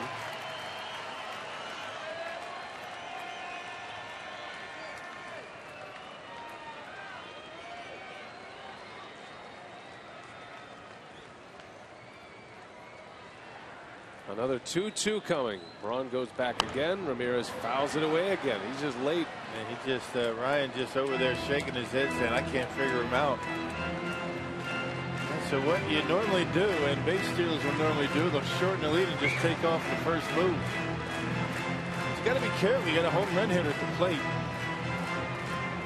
Ryan Braun asking Casey McGee, give me a read on this move. What does he do when he goes to home plate? Come on, we're old pals. Casey McGee saying, I don't know. I'm just the first baseman. He picks me off half the time. Try again. A lot of times when you have a guy that doesn't have a very good move, he's not going to throw over all that much. Guys with a good move are always going to throw to first base. That's the first time he's thrown over.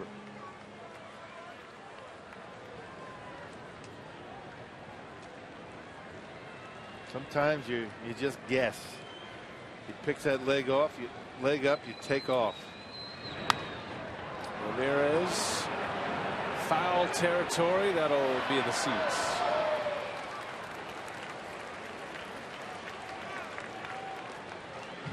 Problem is with Watson here, he's given 2 different moves. He's got the high leg kick, and then he'll go with the slide step, making it even a little bit more difficult for Ryan Braun to read the move. There was a game last year. Watson pitched against the Brewers in Pittsburgh. Brewers got 4 earned runs off of him. Saw him twice at the end of last year. He did pitch against Milwaukee in their first series here at Miller Park. Went just a third of an inning. Another 2-2 pitch from Tony Watson. And Ramirez takes one just off the plate. Let's see if Braun's going to be running here on 3-2. Doesn't seem to be able to get a very good jump. Well, a few pitches away in this at bat for Ramirez.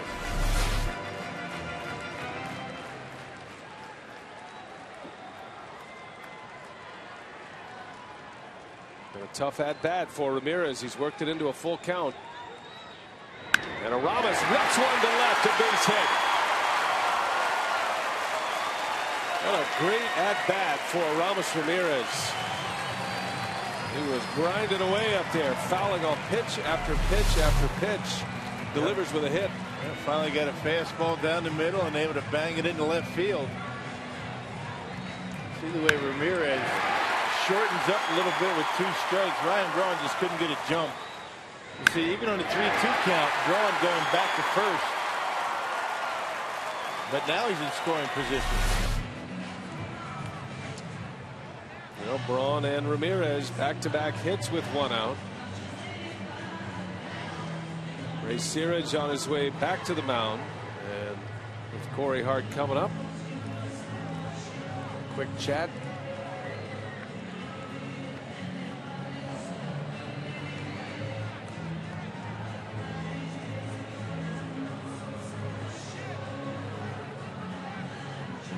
It's been a while since Watson has pitched in a game. Prior to tonight's game, the last time he worked was July 1st. Understanding the All-Star break in the middle of that, but July 9th was the final day before the All-Star break, or July 8th, and then the 4 days off. That's a long time for a reliever to not get into a game. Especially when you're the only lefty in the bullpen. That's how good the bullpen has been, right? Yeah. So here's Corey Hart with 2 on, bottom of the 8th inning in a 6-6 game. Going to be a final at-bat victory for someone tonight.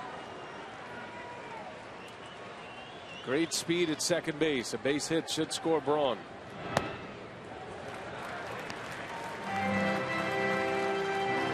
Hart's had a good night tonight. 3 hits.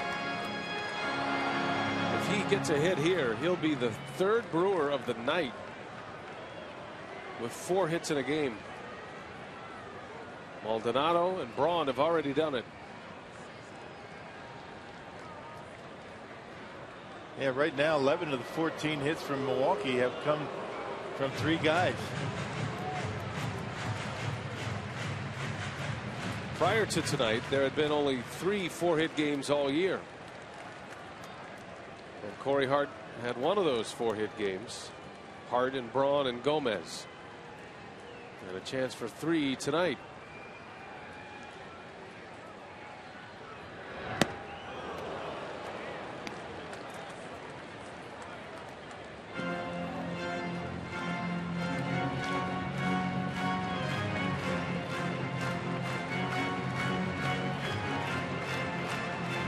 Ricky Weeks on deck. Pirates are looking for a double play ball. Hart trying to give Milwaukee the lead. Brewers were able to tie it in the 6th inning on a Ryan Braun homer. Now he's at second in the 8th.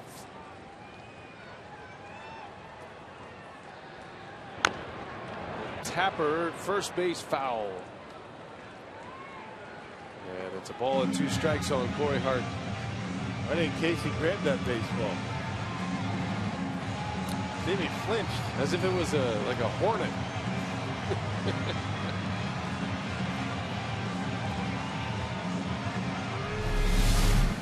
Now watch Casey McGee.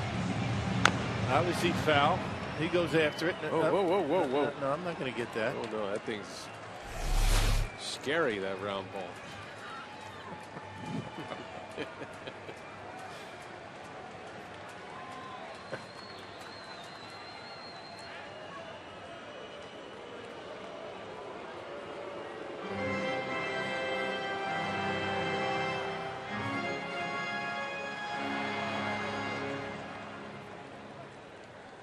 big spot. Brewers playing the division leaders, the Pirates, trying to whittle that deficit. 8 games back, start play today. Braun goes, and Hart swings and misses. He strikes out. It'll be a double steal. Braun swipes third base. Give Ramirez a bag as well. But 2 men are out as Ricky Weeks comes up. Yeah, Watson not messing around, throwing as hard as he can right by Corey Hart on that 2-strike pitch. Here's a guy who can handle the fastball pretty well.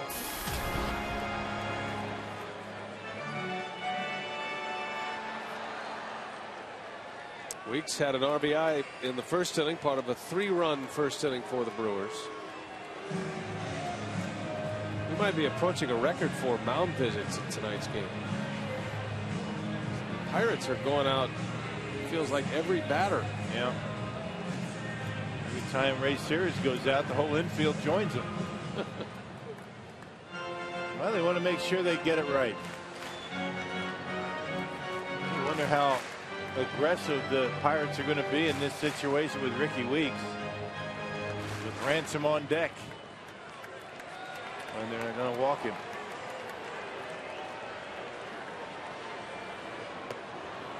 We'll put it in the hands of Cody Ransom. We'll load the bases.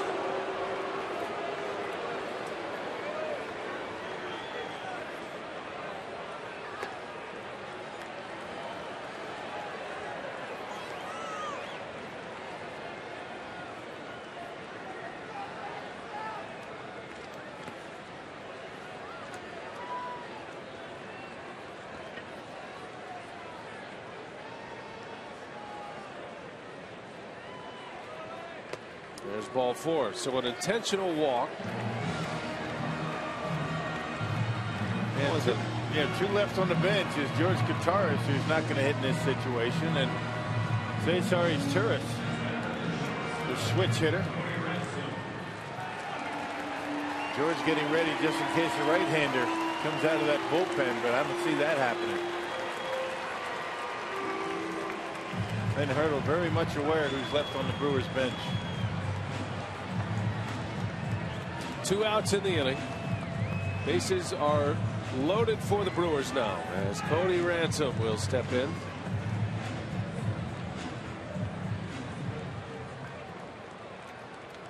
It's only the second time this year Weeks has been intentionally walked. See if Ransom can make him pay. Ransom tonight is 0 for 4.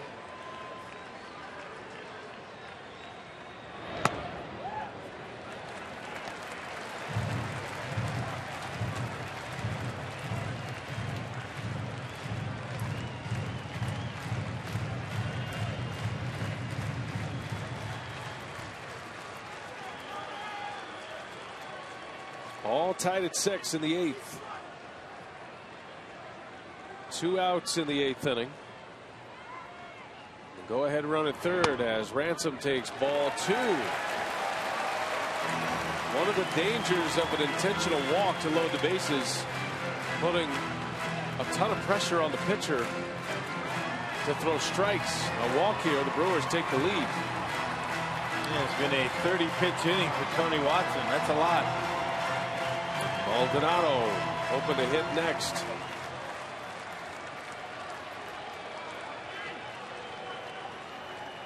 Well, Ransom will be looking for something he can handle here. A 2-0. Fouls it away.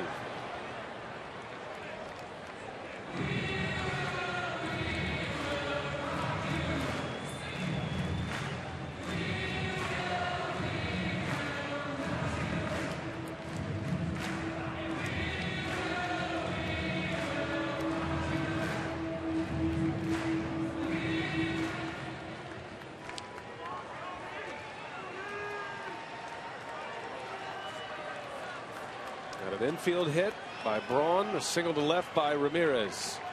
Weeks walked. 2-1 to Ransom. 2-2. And 2 good pitches to hit right down the middle.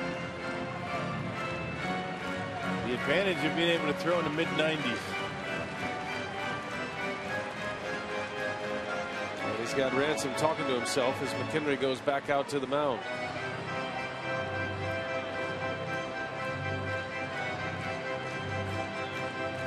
Brewers jumped out to a 3-0 lead early in the first inning.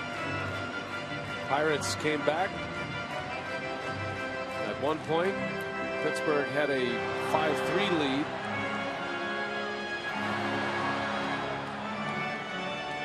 Brewers were able to tie it up in the 6th inning on Braun's second homer of the game. Braun has 4 hits. Maldonado with 4 hits.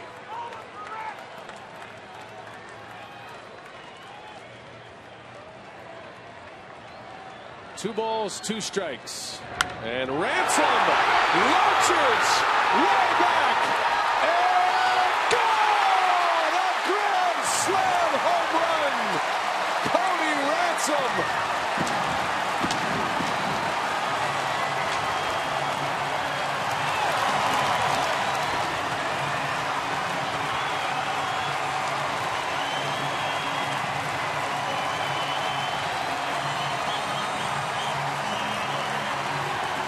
First career grand slam for Cody Ransom. Who didn't see that coming? One too many fastballs down the middle. He found the first 2 back. Had a little meeting with himself and knocked one way out of here to left center. Wow. Walking Ricky Weeks in front of him and gives the Brewers a 10-6 lead. How about that one? What a moment. A 2-out, 2-strike grand slam for Cody Ransom. And a blast at that. That's not a wall scraper. A curtain call in Milwaukee. Well done, Cody Ransom. Maldonado breaks his bat, and for the first time today, they retire the Brewers catcher. What you say when you talk to yourself. Cody Ransom talked himself right into a grand slam homer for the Brew Crew. 10-6 Milwaukee.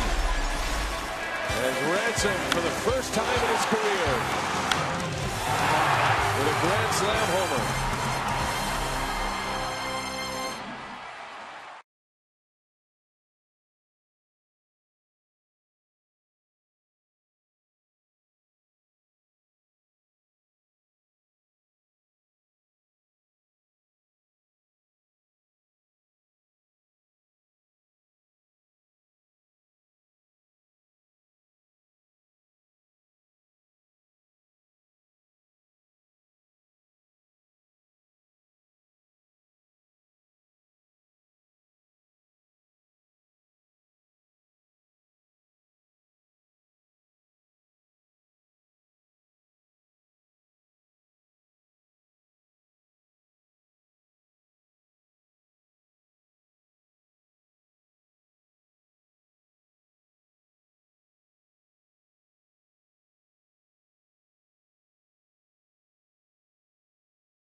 He's bounced around American League, National League, minor leagues, and a first for him, a grand slam home run with 2 outs and 2 strikes to give the Brewers the lead in the 8th. Well, Watson left that one out over the plate just a little bit, allowing Ransom to get the bat on it.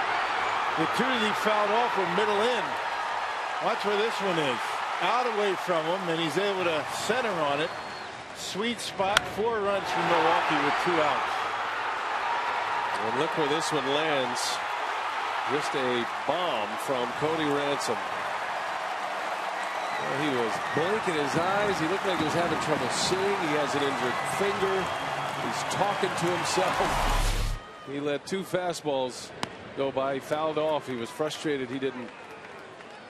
It's just a matter of with it. a couple of inches either way, in and out. You know, I mean, you get that pitch that Watson just threw to him for the grand slam. You get that in about 3 inches, it's not going to be the same result. He was behind 2 fastballs. He had the count in his favor. They were middle in. He left that one middle away, and that was the difference. Location. That brings John Axford on. It's a non-save situation as he records out number 1. Drew Sutton retired. I mean, this is very interesting here. This is prior to the pitch that he hit out. He's blinking and he's talking to himself and knows he just let a couple of fastballs go by, and whatever he said, what you say when you talk to yourself. I think that was Bob Rotella that did that. Boom. Just like he planned it. Good stuff. It's a crazy game. Yeah, it is. It's a and you can use this. I just made this up. Game of inches. Location. I mean, of pitches. Yeah. I mean, it doesn't seem like it means a lot, whether it's a little bit away or a little bit in. We're talking maybe 4 or 5 inches.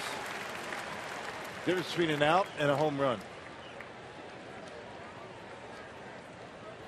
What a moment for Cody Ransom. The ultimate payback for a hitter when the batter in front of him is intentionally walked. The opposing manager is saying, we would rather face you. We don't feel like you can do the job. You're the better matchup for us. And he cashed it in a big way. 1-2 the count on Neil Walker.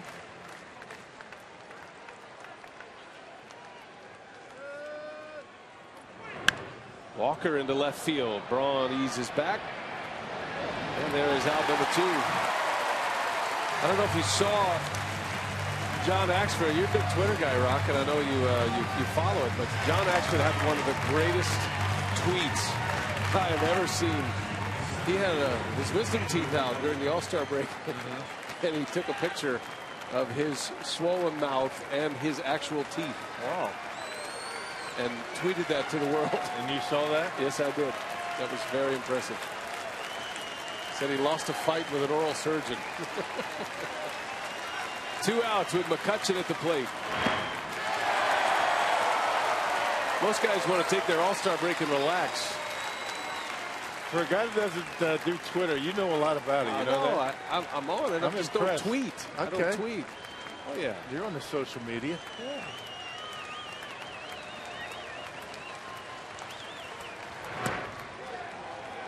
Axford's, he's great on Twitter, by the way. He's funny. I would imagine he has a few people following. Oh, yeah. Slightly more than at Brewers fan camp. Yeah, right now. You're gaining on him, though. Surely. 2 balls and a strike on McCutchen.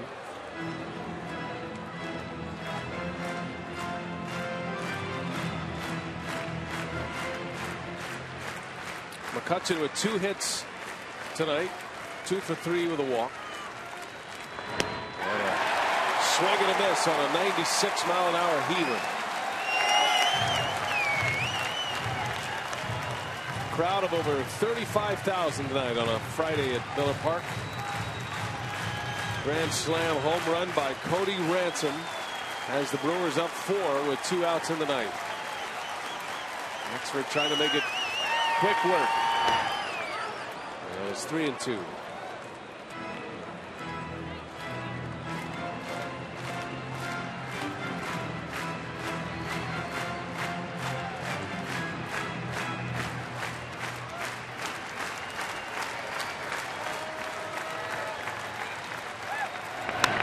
That one's driven deep, and that one's not coming back.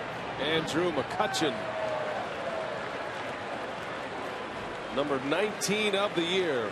It's about the quickest bat in baseball right there. And he turned it around in a hurry.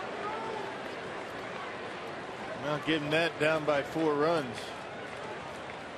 He did. He spanked that fastball. 3-2. Well, Axford didn't want to walk him. Wasn't about to throw the curveball. And McCutchen shows you how quick his bat is. Oh, right down the middle. Perfect body position on the point of contact.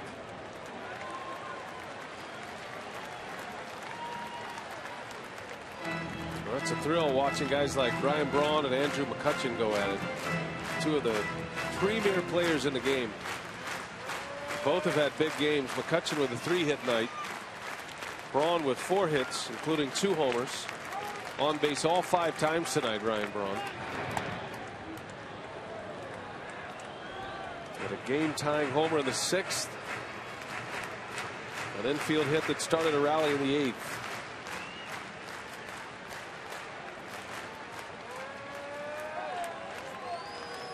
Ball and a strike on Garrett Jones. That one's driven to right. Aoki coming in, taking on a hop, and the beat goes on. The Pirates not dead yet. No, hanging curveball that time for Jones, and he hammers it into right field.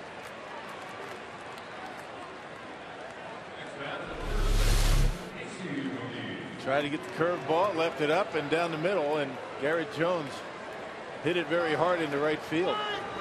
Tying run on deck.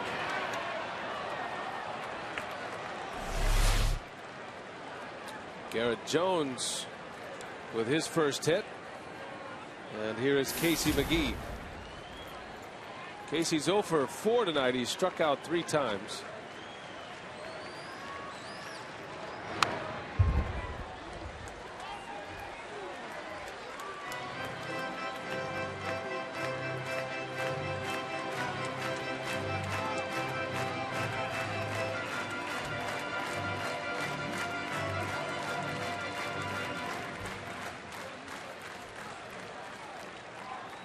McGee getting the start at first base. Axford trying to make him the last out as he deals a fastball away. 97. Just off that outside corner. Didn't miss by much.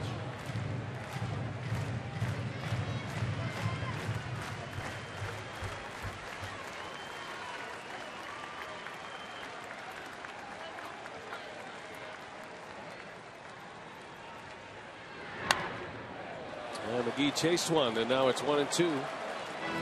Figures on a night when you had a starting pitching matchup of 2 of the biggest all-star snubs. James McDonald, who was 3rd in the league at ERA, and a 9-game winner. Greinke, a 9-game winner, an ERA of 3.32. And we're still sitting here in the 9th inning. 17 runs and 25 hits combined. Greinke was out after 5. McDonald couldn't get through 5. 1 ball, 2 strikes. McGee lays off. 2-2.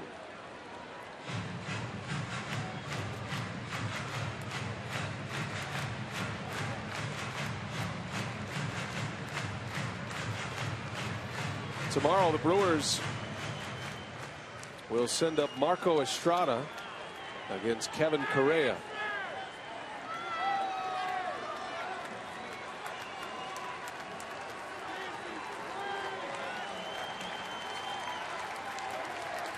Pirates down to their last strike. 2-2 from Axford. 3-2.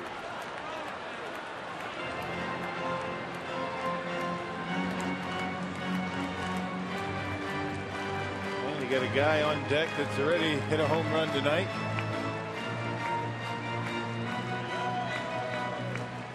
Pedro Alvarez, the next hitter. Brewers would just as soon see him tomorrow. The payoff pitch to McGee. And a foul tip right off Jerry Lane. Boy, that was a wicked foul ball. And McGee just barely got a piece of that one.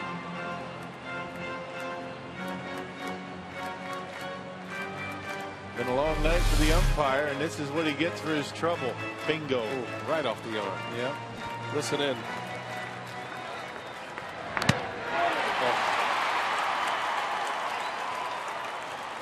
Barely even flinch back there, Jerry Ray. Big man, he's tough.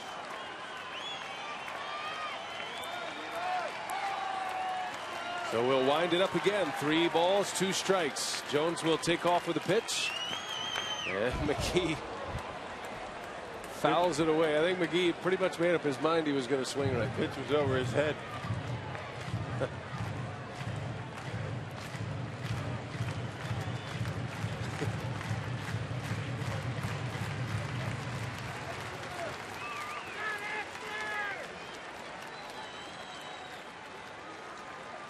Andrew McCutchen with a 2-out home run. Garrett Jones singled. And another 3-2. McGee fouls another one back. Can't put him away.